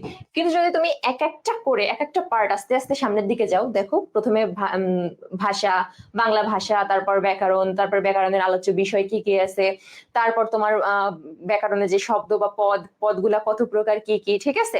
তারপর দেখো তুমি পদের হচ্ছে এই যে তারপরে যাবে সন্ধির দিকে, তারপরে হচ্ছে তুমি সমাসের দিকে যাও, তারপর উপসর্গ অনুসর্গ প্রত্যয়, ঠিক আছে। এইভাবে যদি তুমি ধাপে ধাপে পড়াশোনা করো তাহলে কিন্তু তোমার এই যে মানে বাংলা দ্বিতীয় পত্রে যে তোমার আছে কোর্সটা আছে, এটা কিন্তু শেষ করা খুব বেশি কঠিন না। ঠিক আছে, এবং যেহেতু আমি হচ্ছে তোমাদের ক্লাস নিব আশা করি এখন থেকে রেগুলার, সো আমি কিন্তু তোমাদের এই স্টেপ বাই স্টেপই পড়াবো। স্টেপ বাই স্টেপ পড়ালে হবে কি তুমি কানেক্ট করতে পারবা যে আসলে বিষয়টা কোথা থেকে আসতেছে। ঠিক আছে, সো তুমি যখন কানেক্ট করে পড়বা একটা ক্লাসের সাথে আর একটা ক্লাস, তখন দেখবা তোমার পড়াশোনাটা অনেক বেশি ইফেক্টিভ হবে। ঠিক আছে, এবং এই যে সমাস, সমাস আজকে আমি পড়াই দিচ্ছি, তোমার কি মনে হয় আমি একটা ক্লাস 2 ঘন্টায় শেষ করব? তুমি কি 2 ঘন্টায় তোমার পড়াটা কমপ্লিট করতে পারবা? এটা কিন্তু কখনোই হবে না। সো তুমি আজকে পড়া শেষ করার পরে তোমার প্রাথমিক কাজ হবে যে তুমি মনে করো আমি 6টা ক্লাসিফিকেশন শিখাচ্ছি, তুমি তোমার 6টা একদিনে পড়ার দরকার নেই। তুমি করবা কি এক একটা ক্লাসিফিকেশন একদিন করে পড়বা। অর্থাৎ তুমি 6 মাসের জন্য টার্গেট করা হচ্ছে 6 দিন। ঠিক আছে, সমাসের জন্য তুমি কিন্তু 6টা দিন টার্গেট করতে পারো। অর্থাৎ তুমি প্রথম দিন পড়বা কি দ্বন্দ্ব সমাস, তুমি দ্বিতীয় দিন পড়বা শুধুমাত্র কর্মধারয় সমাস, তুমি 3 নম্বর দিন পড়ো শুধুমাত্র তৎপুরুষ সমাস। ঠিক আছে, তখন যখন তুমি আজকে মনে করো 1 ঘন্টা তুমি দ্বন্দ্ব সমাস পড়েছো, দ্বন্দ্ব সমাসের কোথায় কি আছে, নারী নক্ষত্র সব কিন্তু তোমার চোখের সামনে চলে আসবে। ঠিক আছে, দ্বন্দ্ব সমাসের যে কোথায় কি আছে সবকিছুই কিন্তু তোমার চোখের সামনে চলে আসবে। ওকে, আচ্ছা, রাইমা আপ্রোস নুসরাত জাহান টার্গেট হবে মিস। আচ্ছা, টার্গেট কেন মিস হবে? টার্গেট মিস টার্গেট তখনই মিস হবে যখন তুমি সেটাকে কেয়ারফুলি নিবা না। ঠিক আছে, টার্গেট কখন মিস হবে? যখন কেয়ারফুলি নিবা না। ঠিক আছে, ওকে। সো দেখো তুমি যদি এইভাবে ধারাবাহিক ভাবে পড়ো তাহলে কিন্তু 6 দিনে তুমি সমাজ শেষ করতে পারবা, এবং সমাজ থেকে কোথায় কিভাবে প্রশ্ন আসতেছে তুমি যদি প্রশ্নগুলো একটু অ্যানালাইসিস করো তাহলে কিন্তু খুব বেশি ইজি হয়ে যাবে তোমার বুঝতে যে তোমার আসলে কোনগুলো পড়তে হবে এবং কোনগুলা বাদ দিতে হবে। ঠিক আছে, ওকে। এখন দেখো নেক্সটে আমরা যদি যাই, দেখো নেক্সটে আমরা, আচ্ছা ওকে, তো আমরা ছিলাম যে আমাদের বহুপদী। সো দেখো এখানে সাহেব বিবি ও গোলাম, এখানে কি আছে সাহেব বিবি ও গোলাম। আচ্ছা আপু, কালকে কি নিবেন আপনি? আচ্ছা, কালকে হচ্ছে আমার কোনো ক্লাস নেই, এরপরে নেক্সট আমি আবার যখন ক্লাস নিব অবশ্যই তোমরা নোটিশ পেয়ে যাবে আগে থেকে। ঠিক আছে, এবং কালকে অন্য সাবজেক্টের ক্লাস আছে এবং সেই সাবজেক্টের ক্লাস কিন্তু তুমি করতে পারো। ঠিক আছে, এবং অবশ্যই আমি এর পরবর্তীতে যে ক্লাস নিব তোমরা আমাদের পেজে ফলো রাখলে কিন্তু তোমরা বুঝতে পারবা যে আমাদের কোন দিন কোন ক্লাস হয়। ঠিক আছে, আমাদের পেজে সব ধরনের আপডেট তোমরা পেয়ে যাবা যে কবে আমি ক্লাস নিব বা কবে আমাদের কোন কোন সাবজেক্টের ক্লাস হবে। ওকে, সো আমাদের নেক্সট জেন ইনস্টিটিউট পেজে ফলো দিয়ে আমাদের পাশে থাকো। ঠিক আছে, ওকে।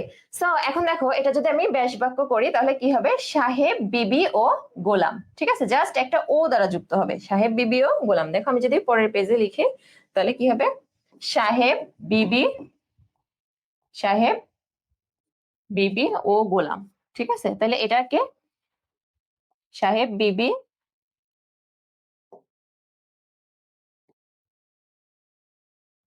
আচ্ছা, বিবি ও গোলাম, এটা হচ্ছে বেশ বাক্য। একইভাবে আমি কিন্তু বলতে পারি যে চোখ, নাক, কান, হাত ও মুখ একসাথে, যদি আমি বলি চোখ, নাক, কান, হাত ও মুখ একসাথে বলি, তাহলেও কিন্তু সেটা দ্বন্দ্ব সমাস। আপু বাংলা ব্যাকরণটা রেগুলার নিলে ভালো হতো। ওকে, আচ্ছা দেখি আমরা ট্রাই করব। আচ্ছা আমরা একটু ট্রাই করব কিভাবে কি করা যায়। ঠিক আছে, তুমি বলছো, তোমার কথা অবশ্যই মাথায় রাখবো। ঠিক আছে, ওকে। সো তোমরা তোমাদের ফ্রেন্ডদেরকে মেনশন করো। এখনো আমাদের ক্লাস কিন্তু সামনে আরো ক্লাস বাকি আছে। ঠিক আছে, সো তোমরা তোমাদের ফ্রেন্ডদেরকে মেনশন করো। আচ্ছা, এখন আমরা কিন্তু আমাদের দ্বন্দ্ব সমাস এই পর্যন্তই শেষ হলো। ঠিক আছে, এখন আমরা যাব কর্মধারয় সমাসে। কর্মধারয় সমাসে, ঠিক আছে, ওকে।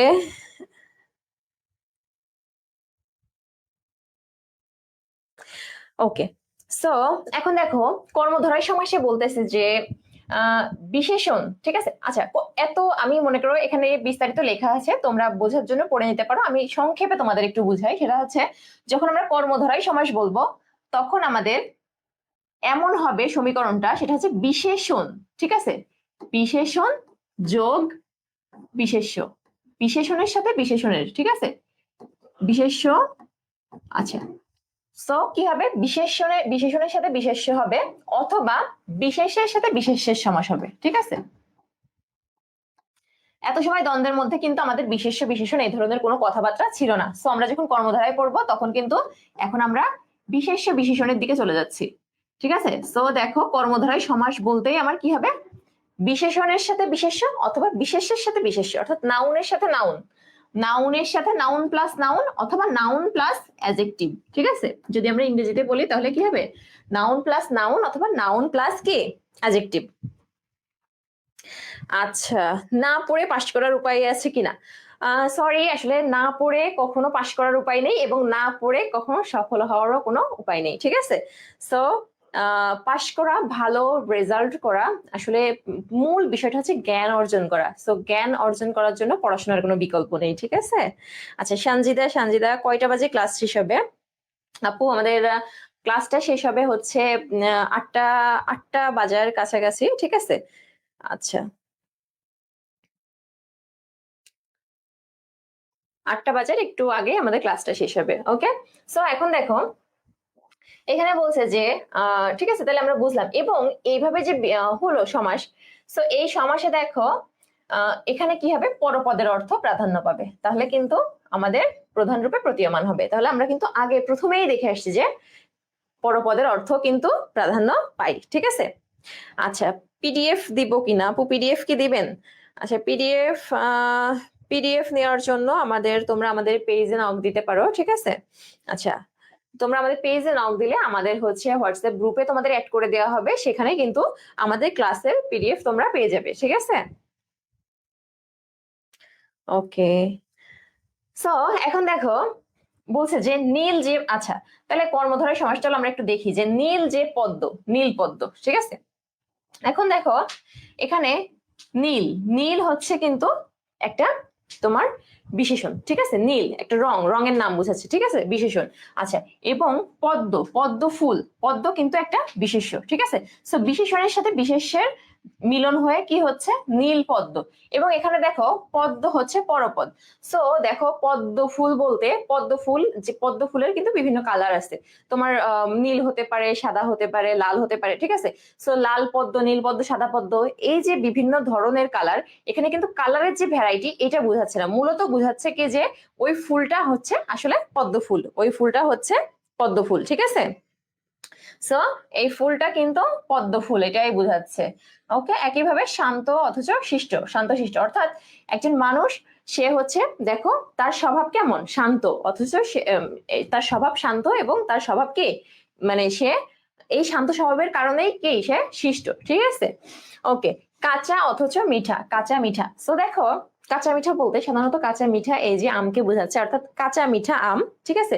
সো দেখো তোমার যে কাঁচা মিঠা আম, এটা হচ্ছে তোমার মানে কাঁচা অবস্থায় কিন্তু সব ধরনের আমই কিন্তু টক থাকে, কিন্তু কাঁচা মিঠা যে আমটা এটা কিন্তু কাঁচা অবস্থায়ও মিষ্টি থাকে। সো এই যে মিঠা, মিষ্টি, মিষ্টি গুণাগুণটা বোঝাচ্ছে, ঠিক আছে। সো কাঁচা মিঠা এটা কি হবে? কর্মধারয় সমাস। ওকে, আচ্ছা, তাহলে দেখো যে কর্মধারয়, এখন এখানে আমাদের কর্মধারয় সমাসের কিছু ক্লাসিফিকেশন আছে, ঠিক আছে। কর্মধারয় সমাসের কিছু ক্লাসিফিকেশন আছে। আচ্ছা, সো দেখো কর্মধারয় সমাসের ক্লাসিফিকেশনের মধ্যে দেখো এখন আমরা দেখবো যে মধ্য পদলোপী কর্মধারয় সমাস, ঠিক আছে, উপমান, উপমিত এবং রূপক।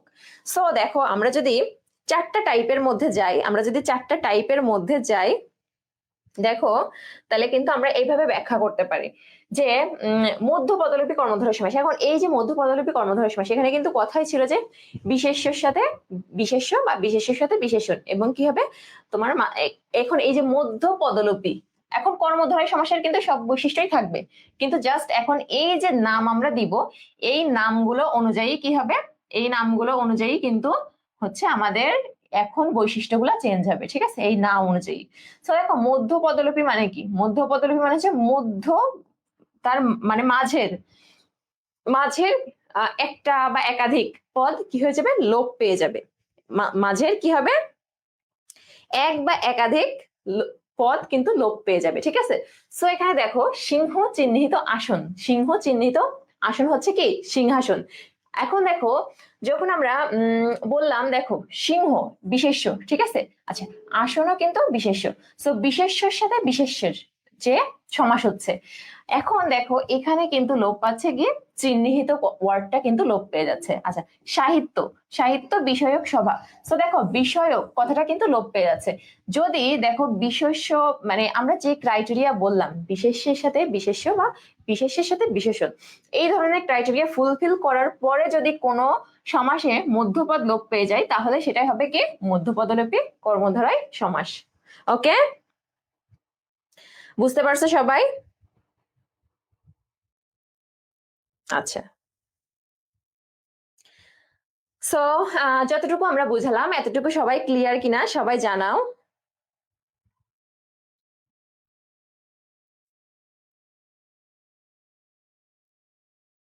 আচ্ছা, রাইমা আফরোজ রিমি কমেন্ট করছো, আপনার নাম কি আপু? আমার নাম হচ্ছে আয়েশা মিতু, ক্লাসের শুরুতে দেওয়া ছিল। আচ্ছা, এটা হচ্ছে আমার নাম, ঠিক আছে। আচ্ছা, ওকে, আচ্ছা, যতটুকু আমরা ক্লাস করলাম এতটুকু তোমরা বুঝছো কিনা সবাই একটু কনফার্ম করো। সো দেখো আমরা মধ্যপদলোপী কর্মধারয় সমাস দেখলাম। আচ্ছা, এখন দেখো আমরা শিখবো উপমান।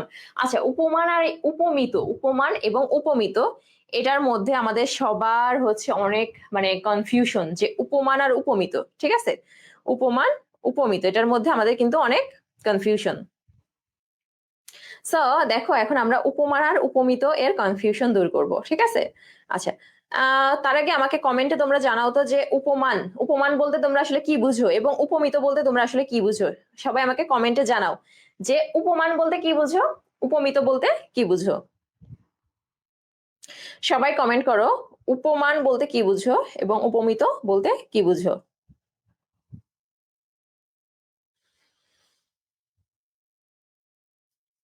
ওকে, ঠিক আছে। সো দেখো আমরা এখন উপমানের মধ্যে যাব। সো উপমান শেখার আগে আমাদের মানে উপমানের জন্য আমাদের দুইটা কথা মনে রাখলে চলবে। এই দুইটা কথার মধ্যে দেখো আমরা জাস্ট এভাবে মনে রাখবো যে মনে করো যার সঙ্গে তুলনা করা হবে, ঠিক আছে, যার সঙ্গে তুলনা করা হয় তাকেই বলা হচ্ছে হচ্ছে উপমান, ঠিক আছে। তাহলে দেখো এখানে তোমরা নোট করে নাও সবাই যে যার সঙ্গে তুলনা করা হয়, যার সঙ্গে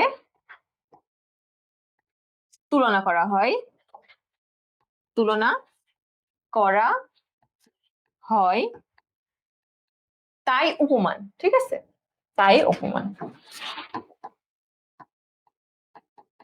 আচ্ছা, সো এখানে এই কথার মধ্যেই বোঝা যাচ্ছে যে আমরা এখানে কারোর সাথে কারো তুলনা করব, ঠিক আছে, কারোর সাথে কারো তুলনা করব। ওকে, আচ্ছা, বলছে যে আপু এই কোশ্চেন আমার এইচএসসি বাদে কোথায় আসবে? আচ্ছা, এইচএসসি বাদে অ্যাডমিশন টেস্টে আসবে, বিভিন্ন জবের প্রিপারেশনের জবের ক্ষেত্রেও কিন্তু আসবে, ঠিক আছে? আচ্ছা, ওকে। এখন দেখো, অনেকে আচ্ছা, রাইমা আফরোজ রিমি কমেন্ট করছো, উপমান হচ্ছে নাউন প্লাস অ্যাডজেক্টিভ। আচ্ছা, নাউন প্লাস অ্যাডজেক্টিভ, হ্যাঁ ঠিক আছে আপু। আচ্ছা, উপমিত হচ্ছে নাউন প্লাস নাউন, ওকে ঠিক আছে। সো দেখো, আহ, যে যেভাবে পারে, যে যে টেকনিকে পারে সে কিন্তু সেই টেকনিকে শিখবে, ঠিক আছে। এখন জাস্ট আমি জাস্ট একটু এখানে একটা কথা বলি যে উপমান, এই উপমান কর্মধারয় সমাসে ন্যায় কথাটা মাঝখানে থাকবে, ঠিক আছে। উপমান কর্মধারয় সমাসে অধিকাংশ ক্ষেত্রেই 80% ক্ষেত্রে দেখা যাবে কি ন্যায় কথাটা মাঝখানে থাকবে, ঠিক আছে। সো তোমরা কি মানে এইভাবে আমরা শিখতে পারি যে উপমান কর্মধারয় সমাসের ন্যায় কথাটা মাঝখানে থাকবে এবং এখানে মানে তুলনা করা হবে, ঠিক আছে। তুলনা করা হবে, এখন কার সাথে কার তুলনা করব, কার সাথে কার তুলনা করব সেটা হচ্ছে, দেখো আমরা বললাম যার সঙ্গে তুলনা করা হয়, তাহলে দেখো তুষারের ন্যায় শুভ্র, তার মানে তুষারের সাথে তুলনা করতেছে। বলছে যে অরুণের ন্যায় রাঙা, তার মানে অরুণের সাথে তুলনা করতেছে। তাহলে যার সাথে তুলনা করা হবে তার নাম আমরা কি বললাম? উপমান, ঠিক আছে, তার নাম আমরা কি বললাম? উপমান। সো এই যে উপমান, যার সাথে তুলনা করা হবে, কার তুলনা করা হবে? গুণবাচক বিশেষণ। সো একজন বলছো যে নাউনের সাথে কি হবে? অ্যাডজেক্টিভ, ঠিক আছে। সো এই যে অ্যাডজেক্টিভ, এটা কেমন হবে? গুণবাচক, অর্থাৎ কোনো গুণ প্রকাশ করবে, ঠিক আছে। গুণবাচক বিশেষণ, বিশেষণ, ঠিক আছে, গুণবাচক বিশেষণ। ওকে, আচ্ছা। সো দেখো, আমরা যদি এভাবে মনে রাখি যে দেখো, যার মানে একটা মানে ছন্দের সাথে এভাবে মনে রাখতে পারি, একটা ছন্দ দিয়ে এভাবে মনে রাখতে পারি, আহ যে ন্যায় কথা বলে, যে ন্যায় আচ্ছা,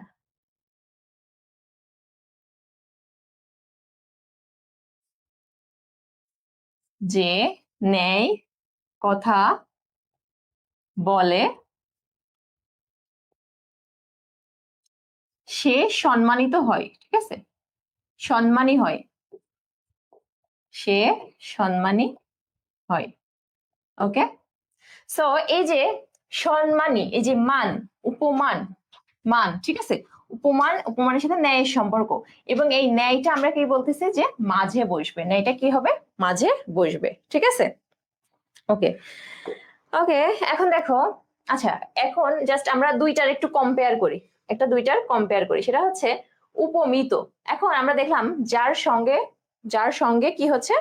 তুলনা করা হচ্ছে, যার সঙ্গে তুলনা করা হচ্ছে। আরেকটা কথা হচ্ছে যাকে তুলনা করা হবে, মনে করো, আচ্ছা, যাকে তুলনা করা হবে, এখন যাকে তুলনা করা হবে তাকে বলা হবে হচ্ছে উপমেয়, ঠিক আছে। একটা নোট করে নিতে পারো যে যাকে তুলনা করা হবে, যাকে তুলনা করা হবে, অর্থাৎ একটা বিষয়কে আরেকটা বিষয়ের সাথে তুলনা করা হবে, ঠিক আছে। তাহলে দেখো, ওকে, দেখো বলছে যাকে তুলনা করা হবে তাকে বলা হচ্ছে কি উপমেয়, তাকে কি বলা হবে? তাকে উপমেয় বলা হবে, উপমেয়, তাকে কি বলা হবে? উপমেয়। এখন এই উপমানের সাথে আগে আমরা দেখলাম যে উপমানের উপমান যাকে তুলনা করা হচ্ছে, আর দেখো তোমার কি বলছে যে যার সঙ্গে তুলনা করা হচ্ছে, যার সঙ্গে তুলনা করা হচ্ছে, ঠিক আছে। তাইলে দেখো যে মুখ চন্দ্রের ন্যায়, এখন মুখের সঙ্গে তুলনা করা হচ্ছে, তার মানে মুখ বা পুরুষ, পুরুষের সঙ্গে তুলনা করা হচ্ছে, ঠিক আছে। সো এখানে দেখো মুখ চন্দ্রের ন্যায়, সো চন্দ্রের সাথে তুলনা করা হচ্ছে কার?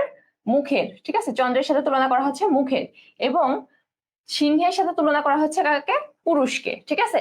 সো দেখো দুইটাই প্রেজেন্ট থাকবে, যাকে তুলনা করা হবে এবং হচ্ছে যাকে তুলনা করা হবে, এবং যে মানে যাকে তুলনা করা হবে এবং যার সাথে তুলনা করা হবে, দুইটাই প্রেজেন্ট থাকবে, ঠিক আছে। সো এটা কিন্তু একটা রূপক কর্মধারয় সমাস। সো আমরা দেখবো রূপক কর্মধারয় সমাসে কি হবে? মাঝে রূপ কথাটা থাকবে, ঠিক আছে।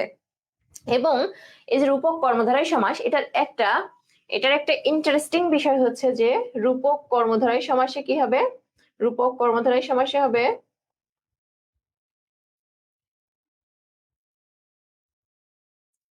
একটা দৃশ্যমান বস্তুর সাথে, ঠিক আছে, একটা দৃশ্যমান বস্তুর সাথে আর একটা অদৃশ্যমান বস্তুর সমাস হবে, ঠিক আছে। ওকে, সো দেখো বলছে যে এখানে দেখো ক্রোধ, রূপ, অনল। সো আমরা বলছিলাম যে যদি রূপ কথাটা থাকে মাঝখানে তাহলে কি হবে, রূপক কর্মধারয় সমাস, ঠিক আছে। আচ্ছা, তাহলে দেখো, এবং আমি একটা ওয়ার্ড বললাম যে একটি দৃশ্যমান বস্তু থাকবে, অর্থাৎ একটা দেখা যাবে, একটি দেখা যাবে, আর একটা কি হবে, দেখা যাবে না, ঠিক আছে। একটা দেখা যাবে আর একটা কি হবে, দেখা যাবে না। একটি দৃশ্যমান, একটা দেখা যাবে, প্লাস আরেকটা কি হবে, দেখা যাবে না, প্লাস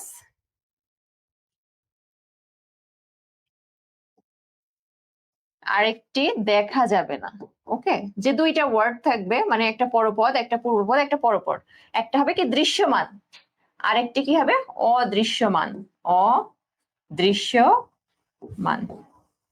সো দেখো এক্সাম্পল থেকে আমরা যদি একটু বোঝার চেষ্টা করি, তাহলে দেখো কি বলছে যে বিষাদ রূপ সিন্ধু।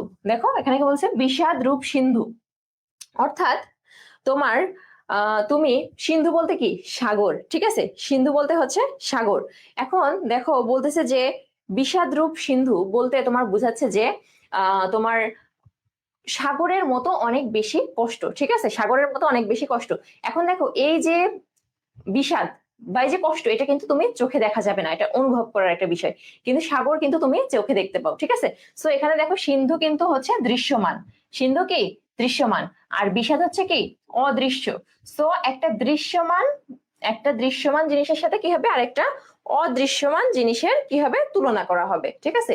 এবং তারা কি রূপ কথাটা দিয়ে যুক্ত থাকবে, তারা কি থাকবে, রূপ, একটা রূপ কথাটা দিয়ে যুক্ত থাকবে। ওকে, আচ্ছা। সো একইভাবে এভাবে কিন্তু মন রূপ মাঝি, মন মাঝি, এটা হতে পারে রূপক কর্মধারয় সমাস। আচ্ছা, মন মাঝি। আচ্ছা, তারপরে কি হতে পারে, সুখ সাগর, ঠিক আছে, সুখ সাগর। আচ্ছা, সো চলো আমরা একটু দেখে আসি যে আমাদের হচ্ছে এই কর্মধারয় সমাস থেকে কি কি বোর্ড পরীক্ষায় প্রশ্ন আসছে, চলো আমরা একটু দেখে আসি জাস্ট, যে কি কি প্রশ্ন আসছে কর্মধারয় সমাস থেকে, ঠিক আছে। দেখো কি কি প্রশ্ন আসছে। আচ্ছা,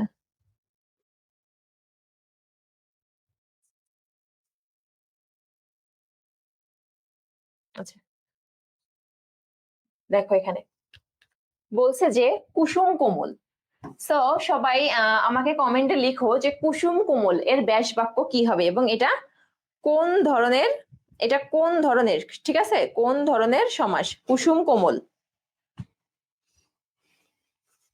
আচ্ছা, আপু লিখিতের জন্য কিছু ক্লাস দিন। হ্যাঁ, লিখিতের জন্য অবশ্যই আমাদের ক্লাস থাকবে। এবং আজকে দেখো সমাস থেকে লিখিত কি প্রশ্ন আসতে পারে সেটা কিন্তু আমি প্রথমেই বলছি যে সমাস থেকে লিখিত প্রশ্ন এভাবে আসতে পারে যে সমাস আহ বলতে কি বুঝো, এবং ব্যাস বাক্য সহ সমাসের মানে ক্লাসিফিকেশন বা শ্রেণী বিভাগ করো, বা সমাসের শ্রেণী বিভাগ আলোচনা করো, ঠিক আছে, সংক্ষেপে সমাসের শ্রেণী বিভাগ আলোচনা করো।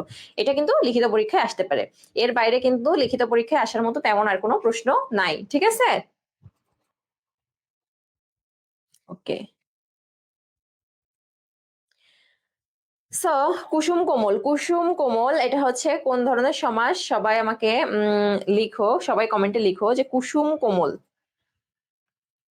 কোন ধরনের সমাস, ব্যাস বাক্য সহ। কুসুম কোমল ব্যাস বাক্য সহ সবাই লিখো যে এটা কোন ধরনের সমাস।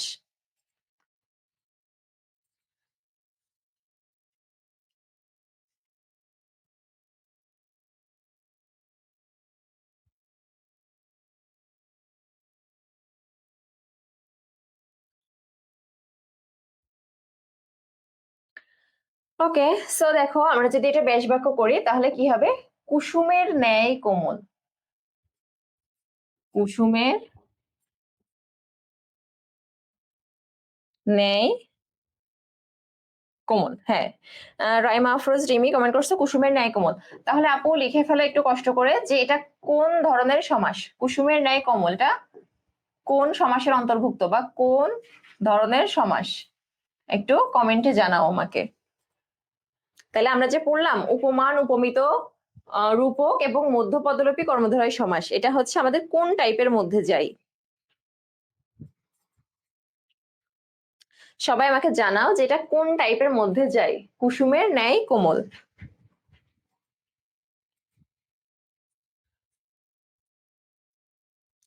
আচ্ছা, সো হচ্ছে উপমান কর্মধারয় সমাসের ছন্দ জানতে চাইছো তুমি। উপমান দেখো ছন্দটা এরকম ছিল, ছন্দটা এরকম ছিল, সেটা হচ্ছে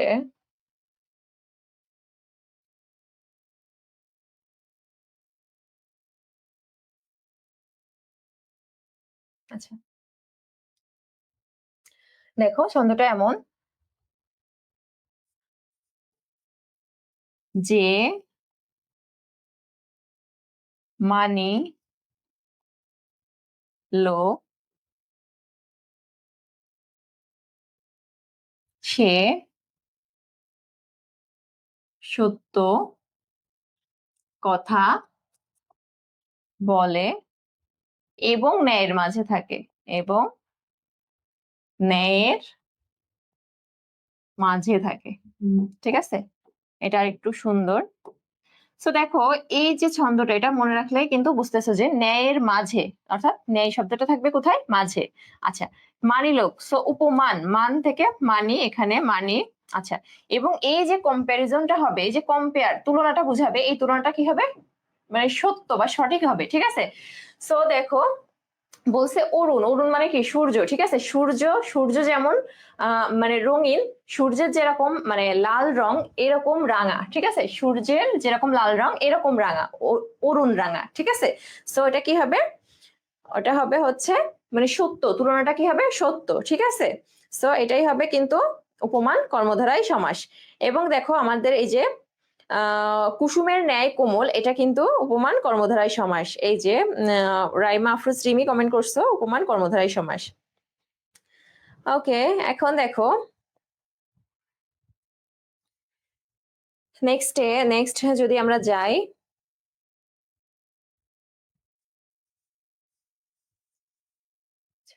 সো আমাদের কর্মধারয় সমাস কিন্তু এই পর্যন্তই ছিল। ঠিক আছে, কর্মধারয়, তাহলে আমরা যদি চারটা জিনিস মনে রাখি, যে কর্মধারয় সমাসে কি হবে? বিশেষ্যর সাথে বিশেষ্য, বিশেষ্যর সাথে কি হবে? বিশেষণ। ঠিক আছে, এই একটা লাইন মনে রাখতে হবে। আরেকটা লাইন মনে রাখতে হবে, মধ্যপদলোপীর ক্ষেত্রে কি হবে? মধ্যপদ লোপ পাবে, মধ্যপদ থাকবে না। ঠিক আছে, আচ্ছা, উপমিতর ক্ষেত্রে কি হবে? তোমার ন্যায় মাঝখানে থাকবে, উপমানের উপমানের ক্ষেত্রে ন্যায় মাঝে থাকবে, উপমিতর ক্ষেত্রে কি হবে? ন্যায় শেষে থাকবে, এবং রূপকের ক্ষেত্রে অবশ্যই রূপ কথা দ্বারা যুক্ত থাকবে। ঠিক আছে,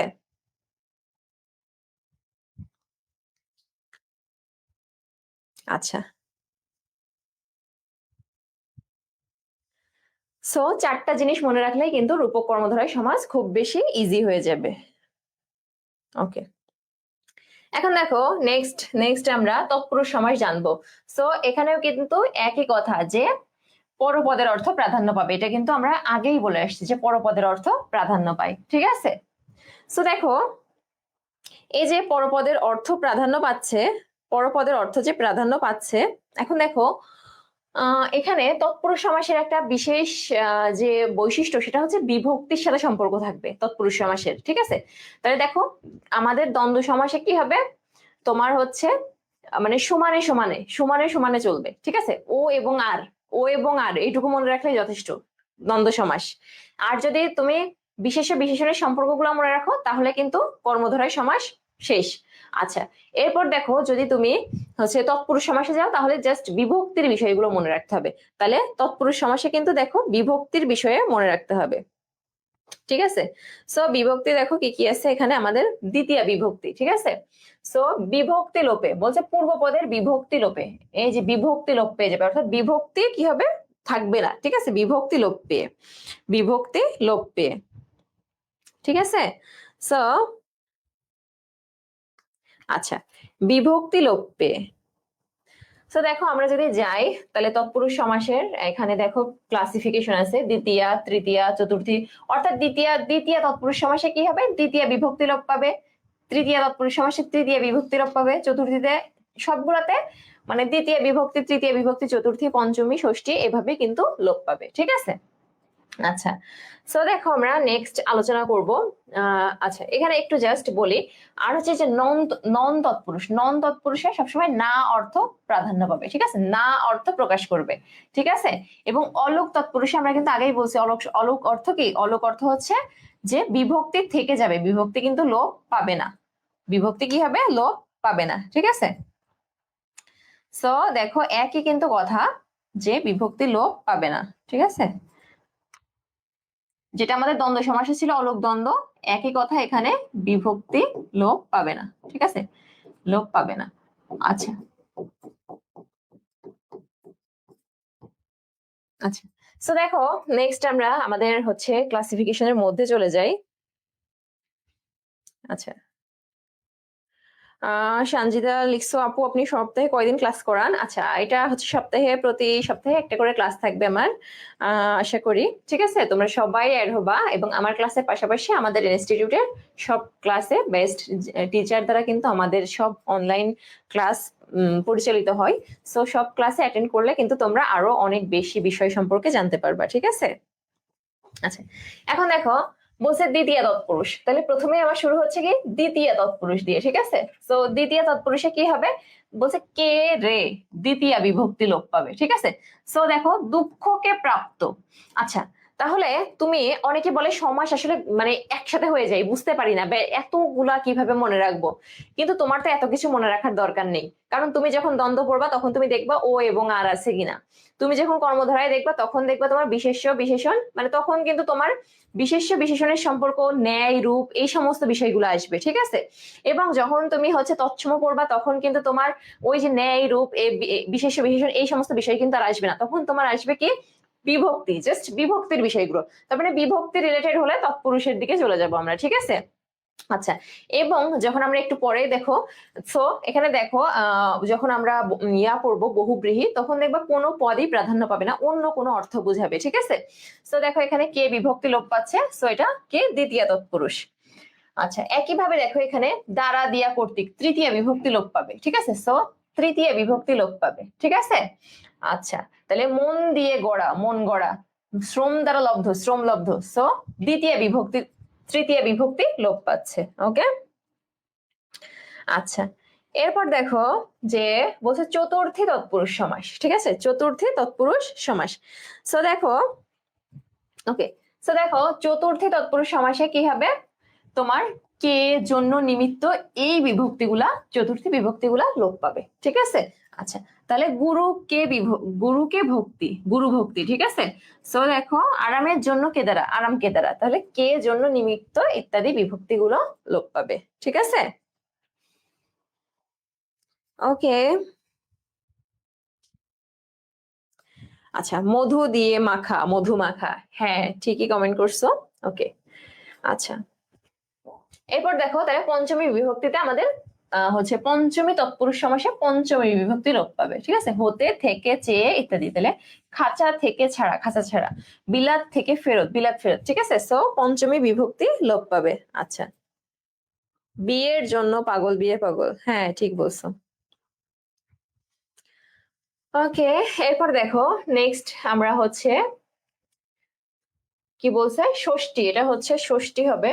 এটা পঞ্চমী ছিল, এটা এটা একটু কারেকশন হবে, এটা হচ্ছে ষষ্ঠী তৎপুরুষ সমাস হবে। ঠিক আছে? সো দেখো,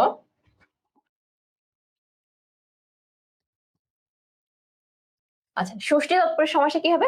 র এর বিভক্তি লোপ পাবে, র এর।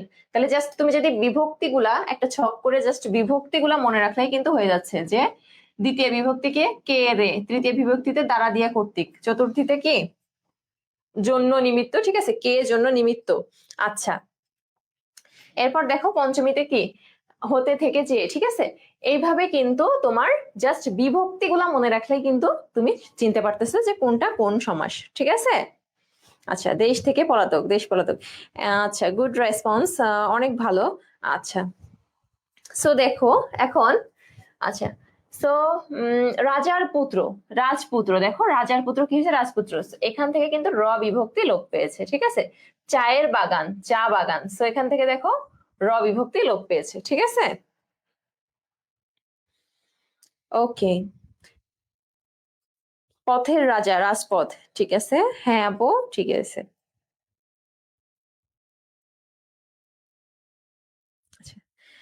সো এখন দেখো, এই যে ষষ্ঠী এবং একইভাবে সপ্তমী তৎপুরুষেও কিন্তু কি হবে, এ অন্তস্থা তে বিভক্তি লোপ পাবে শুধুমাত্র, ঠিক আছে। এ অন্তস্থা তে বিভক্তি লোপ পাবে। সো গাছ এ বিভক্তি লোপ পাচ্ছে, দিবাই অন্তস্থা বিভক্তি লোপ পাচ্ছে, ঠিক আছে। ওকে, সো এরপরে দেখো আমাদের আমরা হচ্ছে পাঁচটা বেসিক জিনিস সম্পর্কে জানলাম, ঠিক আছে। কিন্তু এরপরে আমাদের আসতেছে যে হচ্ছে নন তৎপুরুষ সমাস। নন তৎপুরুষ সমাস, আসলে নন তৎপুরুষ সমাস বলতে কি বোঝায়? তাইলে খুবই তৎপুরুষ সমাস কিন্তু খুবই ইজি, জাস্ট বিভক্তি গুলা মনে রাখলেই কিন্তু তুমি এটা ক্লাসিফাই করে ফেলতে পারবা, ঠিক আছে। ওকে, সো এখন দেখো নন বলতে কি বোঝাচ্ছে, না বাচক অব্যয় হবে, না বাচক অব্যয়, ঠিক আছে, অর্থাৎ না বুঝাবে, না বাচক অব্যয় কি হবে, মূলত বুঝাবে এই বাক্যে, ঠিক আছে। সো দেখো এখানে বলছে না, নেই, নাই, নয় ইত্যাদি এই ধরনের, ঠিক আছে।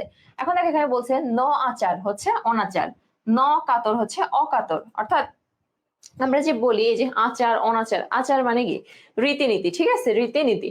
তো দেখো এখানে অনাচার বলতে বোঝাচ্ছে কি, মানে কোনো রীতিনীতির মধ্যে এটা পড়ে না, ঠিক আছে।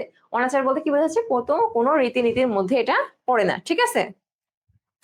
সো এই যে না বোধক যে বিষয়টা, না বোধক যে বিষয়টা, এটাই হচ্ছে কিন্তু তোমার নন তৎপুরুষ সমাসের প্রধান বিষয়, ঠিক আছে। না বোধক যে বিষয়টা, এটাই কিন্তু কিন্তু নন তৎপুরুষ সমাসের বিষয়, ঠিক আছে। হ্যাঁ, আচ্ছা। ওকে, সো নেক্সটে দেখো আমরা যাব উপপদ তৎপুরুষ সমাস, ঠিক আছে। সো দেখো যে পদের বলছে উপপদ তৎপুরুষ সমাসে কি বলছে, যে উপপদ তৎপুরুষ সমাসে আমাদের বলছে যে যে পদের পরবর্তী ক্রিয়ামূলের সঙ্গে কৃত প্রত্যয় যুক্ত হয়, ঠিক আছে।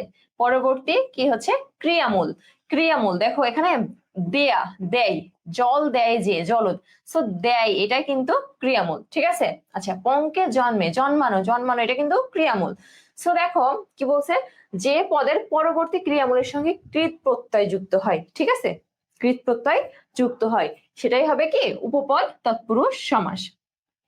ওকে, সো জল দেয় যে জলদ, এবং পঙ্কে জন্মে যা পঙ্কজ, ঠিক আছে, ইত্যাদি এই ধরনের যা কিছু হবে তারা কি হবে, উপপদ তৎপুরুষ সমাস হবে, ঠিক আছে।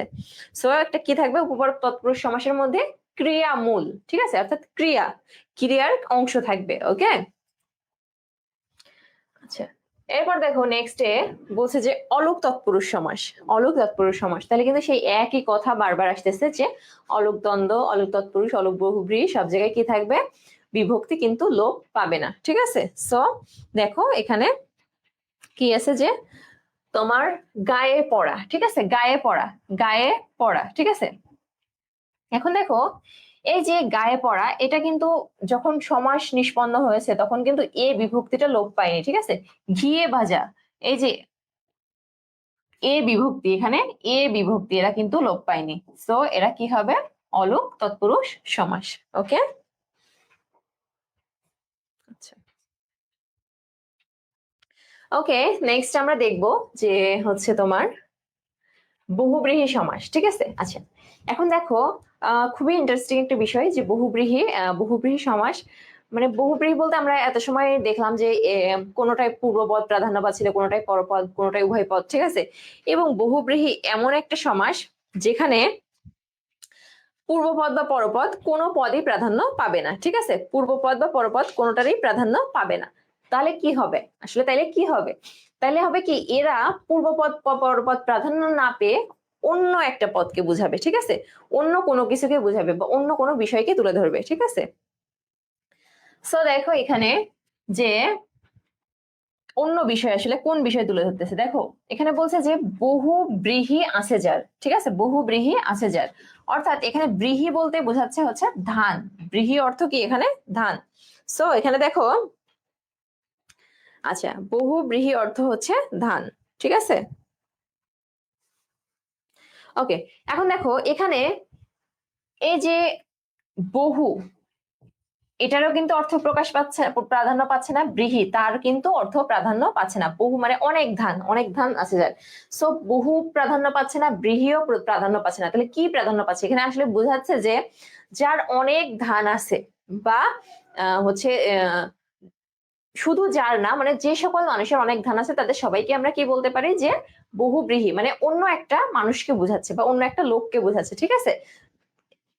সো এখানে দেখো যে পূর্বপদ বা পরপদ কোনোটারই অর্থ প্রাধান্য না পেয়ে অন্য একটা মানুষকে বোঝাচ্ছে, এজন্য এটাকে আমরা কি বলতে পারি, বহুব্রীহি, ঠিক আছে, বহুব্রীহি সমাস।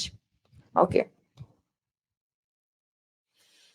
সো এরপর দেখো আমরা যদি এক্সাম্পলের মধ্যে যাই, এখানে বহুব্রীহির বিভিন্ন ধরনের ইয়া আছে, হচ্ছে সমানাধিকরণ, ঠিক আছে, মধ্যপদলোপী ব্যাধিকরণ।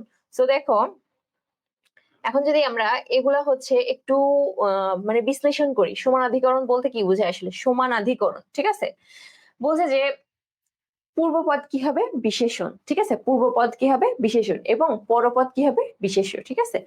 সো আমার হচ্ছে যখন আমরা দেখো বহুব্রীহি সমাস পড়বো, তখন কিন্তু এই ক্লাসিফিকেশন গুলো আর জানা না থাকলেও চলবে, এই ক্লাসিফিকেশন গুলো জানা না থাকলেও চলবে, ঠিক আছে। সো দেখো আমাদের পরীক্ষায় আসলে কেমন ভাবে প্রশ্ন আসছে বহুব্রীহি থেকে, আমরা চলো একটু দেখে আসি যে পরীক্ষায় কেমন প্রশ্ন আসছে। দেখো একটু দেখে আসি, তাইলে কিন্তু বুঝতে পারবা, ঠিক আছে, যে আসলে বহুব্রীহিতে আমাদের কেমন হচ্ছে, কেমন ভাবে প্রশ্ন আসবে, ঠিক আছে। আচ্ছা, দেখো এখানে বলছে যে 80-20, ঠিক আছে, 80-20। আচ্ছা, প্রশ্নটা এভাবে আসছে যে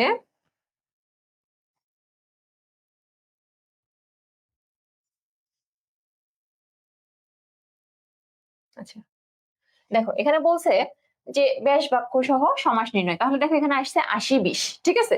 সো 80-20 জার, 80-20 জার, এটা যদি আমি ব্যাস বাক্য করি তাহলে কি হবে, 80-20 জার। সো দেখো 80 বলতে কি বুঝাচ্ছে আসলে দাঁত, ঠিক আছে, অর্থাৎ যার দাঁতে 20। এখানে দেখো 80-20 বলতে কিন্তু ওই যে যার দাঁতে 20, যার বা 80, এই এই ওয়ার্ড গুলাকে কিন্তু প্রাধান্য না দিয়ে কি বুঝাচ্ছে, সাপকে বুঝাচ্ছে, ঠিক আছে, সাপকে বুঝাচ্ছে, ঠিক আছে। সো এই যে সাপকে বোঝানোর বিষয়টা, অর্থাৎ পূর্বপদ বা পরপদ কাউকে না বুঝে অন্য একটা জিনিসকে বুঝাচ্ছে, ঠিক আছে, এটাই হচ্ছে কি বহুব্রীহি সমাস। সো তুমি যদি বহুব্রীহি সমাস শিখতে চাও, তোমাকে কিন্তু এই যে ব্যাধিকরণ বা হচ্ছে সমানাধিকরণ এগুলা কিন্তু মনে না রাখলেও চলবে। তুমি জাস্ট যদি তুমি অপশন গুলা মনে রাখো, মানে অপশন গুলা মনে রাখো যে কিভাবে কিভাবে হয়েছে, তাইলেই কিন্তু এটা খুবই সহজ, ঠিক আছে। ওকে, সো দেখো এখানে কিন্তু সুন্দর মতো আমাদের লিখে দেওয়া আছে সবকিছু, যে সমানাধিকরণে কি হবে, বিশেষণের সাথে কি হবে, বিশেষ্য, ঠিক আছে, বিশেষণের সাথে বিশেষ্য। ওকে, আচ্ছা, নেক্সট দেখো ব্যাধিকরণে কি হবে, পূর্বপদ এবং পরপদ কোনটি যদি বিশেষণ না হয়, আচ্ছা কোনটাই বিশেষণ হবে না, পূর্বপদ এবং পরপদ কোনটাই কি হবে না, বিশেষণ হবে না, কি হবে তাহলে, বিশেষ্য হবে, ঠিক আছে, অর্থাৎ 80 দাঁত 20, ঠিক আছে, দুইটাই কি হবে, নাম হবে, অর্থাৎ দুইটাই কি হবে, নাম হবে, বিশেষ্য, ঠিক আছে, দুইটাই কি হবে, নাম হবে। ওকে, ওকে, আচ্ছা, এরপর দেখো নেক্সট যদি আমরা যাই, বলছে ব্যতিহার বহুব্রীহি, ব্যতিহার বহুব্রীহি। তো এখানে বলছে যে ক্রিয়ার পারস্পরিক, যে ক্রিয়ার পারস্পরিক অর্থে, ঠিক আছে, অর্থাৎ কাজ, দুইটা কাজ, মানে খুব দ্রুত গতিতে কাজ হবে দুইটা, এই ধরনের, ঠিক আছে। যেমন দেখো বলছে হাতে হাতে যুদ্ধ, হাতাহাতি, ঠিক আছে, হাতে হাতে যুদ্ধ হচ্ছে হাতাহাতি, কানে কানে যে কথা, কানাকানি, ঠিক আছে। অর্থাৎ ক্রিয়ার পারস্পরিক সম্পর্ক, দুইটা কাজ একসাথে হবে, হাতাহাতি, ঠিক আছে, দেখো হাতাহাতি দুইটা কাজ বোঝাচ্ছে, ঠিক আছে। কানাকানি, কানে কানে কথা, কানে কানে কথা হচ্ছে, ঠিক আছে। সো দুইটা কাজের কিন্তু পারস্পরিক যে সম্পর্ক এটা বোঝাচ্ছে। ওকে, সো তুমি যখন মনে রাখবা, তোমার কিন্তু এই যে ব্যতিহার বা এই ধরনের মনে না রাখলেও চলবে, তুমি জাস্ট যদি বুঝতে পারো এটা, যে এটা হচ্ছে বহুব্রীহি সমাসের উদাহরণ, তাইলেই কিন্তু এনাফ। ওকে, তারপরে আরো কি হতে পারে, হাতাহাতি, কানাকানি, চুলাচুলি, ঠিক আছে, এই ধরনের কিন্তু অনেক কিছুই হতে পারে, মারামারি, ঠিক আছে। ওকে, এরপর দেখো বলছে নন বহুব্রীহি, তাহলে নন অর্থ কি, আমরা কিন্তু আগেই দেখে আসছি, নন অর্থ না, অর্থাৎ বহুব্রীহি সমাস হবে, গঠনগত দিক থেকে হবে কি বহুব্রীহি, কিন্তু কি হবে সেটা না বোধক হবে, ঠিক আছে। আচ্ছা, ন জ্ঞান যার, ন জ্ঞান যার অজ্ঞান, ঠিক আছে, ন জ্ঞান যার অজ্ঞান অর্থাৎ যার কোনো জ্ঞান নেই, ঠিক আছে। ওকে, এরপর দেখো বে হেড যার অর্থাৎ যার কোনো কি নেই, মাথা নেই, ঠিক আছে। আচ্ছা, ন চা ন চারা যার অর্থাৎ যার কোনো উপায় নেই, ঠিক আছে, ও যার কোনো উপায় নেই। আচ্ছা, এখানে সমান চিহ্নটা এখানে হবে না, এখানে হবে। আচ্ছা, ঠিক আছে, নাচার। ওকে, সো অনেকের হচ্ছে এমন হয় যে মানে রুলস মনে রাখতে পারো না, ঠিক আছে। যদি নিয়ম বা টেকনিক রুলস এগুলো মনে রাখতে না পারো, তাদের জন্য একটা বেস্ট বিষয় হবে, সেটা হচ্ছে অপশন মানে মনে রাখা, মানে এক্সাম্পল মনে রাখা, উদাহরণ মনে রাখা, ঠিক আছে। যে তুমি উদাহরণ দিয়ে মানে মনে করো তুমি একটা উদাহরণ পড়লে যে হাতাহাতি, হাতাহাতি এটা হচ্ছে কি পরস্পরের ক্রিয়ার মাধ্যমে হচ্ছে, ঠিক আছে। তাহলে ক্রিয়ার মাধ্যমে হলে কি হবে, ব্যতিহার, ঠিক আছে। সো আমরা কি ব্যতিহার বহুব্রীহি এভাবে মনে রাখবো, ঠিক আছে। তুমি ধরো বললে যে হচ্ছে একটু পরে আমাদের আছে হচ্ছে নদী মাতা যার, নদী মাতৃক, ঠিক আছে। নদী মাতা যার, দেখো হচ্ছে এখানে আছে। আচ্ছা, আচ্ছা, এটা আমাদের যাবে হচ্ছে সমানাধিকরণের মধ্যে, ঠিক আছে। ওকে, আচ্ছা, তো আমরা এরপরে যেটা আছে আমরা সেটাই দেখবো। দেখো মধ্য পদলোপী, ঠিক আছে, নন বহুব্রীহি দেখলাম, এরপর দেখো মধ্য পদলোপী। তাহলে মধ্য পদলোপীতে মধ্যপদ বলতে আমরা কিন্তু কর্মধারয় সমাসে দেখে আসছি একবার। মধ্যপদ বলতে কি, মধ্য পদলোপী বলতে কি, মধ্য পদগুলো লোপ পাবে, ঠিক আছে, মধ্য পদগুলো লোপ পাবে। ওকে, আচ্ছা, সো এখানে একই কথা। এবং যেহেতু বহুব্রীহি সমাস, আগে মধ্যপদ লোপ পেয়ে বাকি পূর্বপদ এবং পরপদ দুইটাই কিন্তু থেকে যাচ্ছিল।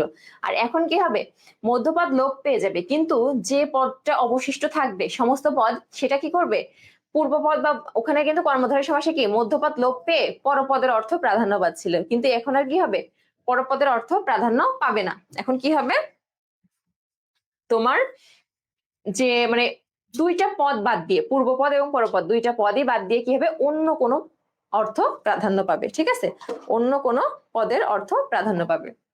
সেখানে দেখো একটা উদাহরণ আছে যে হাতে খড়ি দেওয়া হয় যে অনুষ্ঠানে, হাতে খড়ি, ঠিক আছে। সেখানে হাতে খড়ি দেওয়া হয় যে অনুষ্ঠানে, এটা বলতে কিন্তু বোঝাচ্ছে যে তোমার মানে পড়াশোনা, যে আমাদের বাচ্চাদের অনেক সময় পড়াশোনা যখন আমরা শুরু করাই, তখন হচ্ছে প্রথম দিন যে একটা কলম ধরা একটা অনেক সময় অনুষ্ঠান হয়ে থাকে, ঠিক আছে, প্রথম দিন কলম দিয়ে লেখালেখির একটা অনুষ্ঠান হয়ে থাকে, এটাকে কিন্তু হাতে খড়ি অনুষ্ঠান বলা হয়। তারপরে হচ্ছে কিন্তু এভাবে বলা হয় যে গায়ে হলুদ দেওয়া হয় যে অনুষ্ঠানে, ঠিক আছে। সো গায়ে হলুদ দেওয়া হয় যে অনুষ্ঠানে, এখানে কিন্তু অনেকগুলা মাঝখান থেকে পদ কিন্তু লোপ পেয়ে যাচ্ছে, ঠিক আছে। এবং গায়ে হলুদের অনুষ্ঠানটাকেই কিন্তু এখানে মূলত বোঝাচ্ছে, এখানে কিন্তু কোনো পদকে বিশেষভাবে কিন্তু প্রাধান্য দেওয়া হচ্ছে না। ওকে, আচ্ছা, সো এরপর দেখো। আচ্ছা,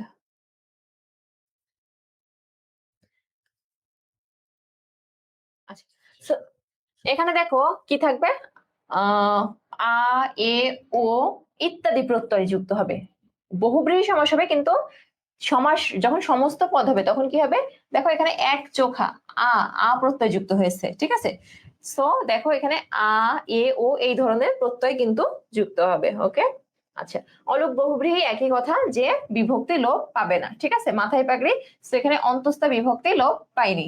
ওকে, আচ্ছা, সংখ্যাবাচক বহুব্রীহি, তাহলে সংখ্যা, একটা সংখ্যা থাকবে এই বহুব্রীহি সমাসে। ওকে, আচ্ছা, এরপর দেখো নিপাতনে সিদ্ধ বলতে, নিপাতনে সিদ্ধ বলতে কোনো সমাসের কি হবে না, নিপাতনে সিদ্ধ বলতে তোমার হচ্ছে এটা, এই সমাসগুলো কোনো নিয়মের ভিতরে যাবে না, ঠিক আছে, কোনো নিয়মের অধীনে নয়, ঠিক আছে, দুই দিকে অপোজিট, তুমি মানে কোনো দিক থেকে কোনো নিয়মের মধ্যে ফেলতে পারবে না, কোনো দিক থেকে কোনো নিয়মের মধ্যে ফেলতে পারবে না, সেগুলো হচ্ছে কি নিপাতনে সিদ্ধ বহুব্রীহি, ঠিক আছে। ওকে, এরপরে আমাদের দ্বিগু সমাস আছে। সো দ্বিগু সমাস বলতে দেখো একটা জিনিস থাকবে দ্বিগু সমাসে, সেটা হচ্ছে সমাহার এবং সংখ্যাবাচক একটা শব্দ থাকবে, ঠিক আছে। 3, 4, 5 যদি আমি বলি চতুর মানে 4 ভুজের সমাহার চতুর্ভুজ, ঠিক আছে, 5 ভুজের সমাহার পঞ্চভুজ, তারপরে আমি মনে করে বললাম 3 মাথার সমাহার তেমাথা, ঠিক আছে। সো এরকম প্রথমে একটা কি থাকবে, সংখ্যাবাচক একটা ওয়ার্ড থাকবে, এবং শেষে কি থাকবে, সমাহার কথাটা থাকবে, ঠিক আছে। সো তাইলে কি হবে, দ্বিগু সমাস। ওকে, সমাহার, এটা হবে সমাহার। ওকে, সমাহার বা সমষ্টি। আচ্ছা আচ্ছা, অব্যয়ীভাব সমাসে কি হবে? অব্যয়ীভাব সমাসে কি হবে সেটা হচ্ছে, অব্যয়ীভাব সমাসে দেখো কি হবে, অব্যয়ীভাব সমাসে পূর্বপদ বলছে অব্যয়, পূর্বপদে অব্যয় নিষ্পন্ন হবে, ঠিক আছে, পূর্বপদে অব্যয়, অর্থাৎ এখানে দেখো পূর্বপদে অব্যয় অব্যয় থাকবে, ঠিক আছে, পূর্বপদে অব্যয় থাকবে এবং ওই অব্যয়ের অর্থটাই প্রধান হবে, ঠিক আছে। সো দেখো এখানে বলছে যে কণ্ঠের সমীপে উপকণ্ঠ। সো এখানে দেখো উপ বা হচ্ছে এখানে এই যে কণ্ঠটাকে না বোঝায় উপকণ্ঠ, ঠিক আছে, কণ্ঠের সমীপে উপকণ্ঠ, এটাই কিন্তু মূলত বোঝাচ্ছে, বা শহরের সদৃশ উপশহর, মানে শহরের মতো কিন্তু পুরোপুরি কিন্তু শহর না, শহরের বৈশিষ্ট্য পুরোপুরি নাই, ঠিক আছে। তো এই ধরনের অব্যয় যোগে যে সমাস হবে সেগুলাই কি হবে? অব্যয়ীভাব সমাস, ঠিক আছে। ওকে, সো আমাদের আজকের ক্লাসটা কিন্তু এই পর্যন্তই ছিল। যে দেখো, আচ্ছা সো এখানে কিন্তু বোর্ড প্রশ্ন আমরা দেখলাম, ঠিক আছে। সো বোর্ড প্রশ্নগুলোর কিন্তু অ্যান্সারও এখানে আমাদের এখানে দেওয়া আছে, যে রাজার নীতি রাজনীতি। সো এখানে দেখো র বিভক্তি লোপ পাইছে, সো ষষ্ঠী তৎপুরুষ সমাস র এর, ঠিক আছে। আচ্ছা, সপ্ত ঋষির সমাহার, তাহলে সপ্ত মানে কি? 7। আচ্ছা, ঋষির সমাহার, তাহলে সমাহার থাকলে কি হবে? দ্বিগু সমাস, ঠিক আছে। ওকে, আচ্ছা এখানে দেখো তোমার যে বিলাত ফেরত, তাহলে বিলাত থেকে ফেরত, বিলাত ফেরত, তাহলে হতে থেকেছে পঞ্চমী তৎপুরুষ, ঠিক আছে। সো আমরা কিন্তু এখানে দেখতেছি যে যা যা কিন্তু আমরা আলোচনা করলাম বোর্ড পরীক্ষায় কিন্তু সেই ধরনের প্রশ্নই আসছে। আচ্ছা, ওকে, সো আমাদের আজকের ক্লাসটা কিন্তু এই পর্যন্তই ছিল। সো ক্লাস কেমন লাগলো তোমরা অবশ্যই কমেন্টে জানাও, এবং হচ্ছে আমাদের পরবর্তী ক্লাসগুলোতে আমাদের সাথে থাকো। নেক্সট জেন ইনস্টিটিউট তোমাদের সাথে কিন্তু শেখার নতুন দিগন্ত নিয়ে তোমাদের সাথে আছে। সো তোমরা আমাদের সাথে থাকো এবং পরবর্তীতে আমাদের সাপ্তাহিক যে ক্লাসগুলো আছে সব ক্লাসে অ্যাটেন্ড করো, এবং তোমাদের সব কনফিউশন ক্লিয়ারে এবং বেস্ট প্রিপারেশন নিতে সবসময় আমাদের সাথে থাকো। ওকে, থ্যাংক ইউ। সো দেখা হবে আবার। আল্লাহ হাফেজ।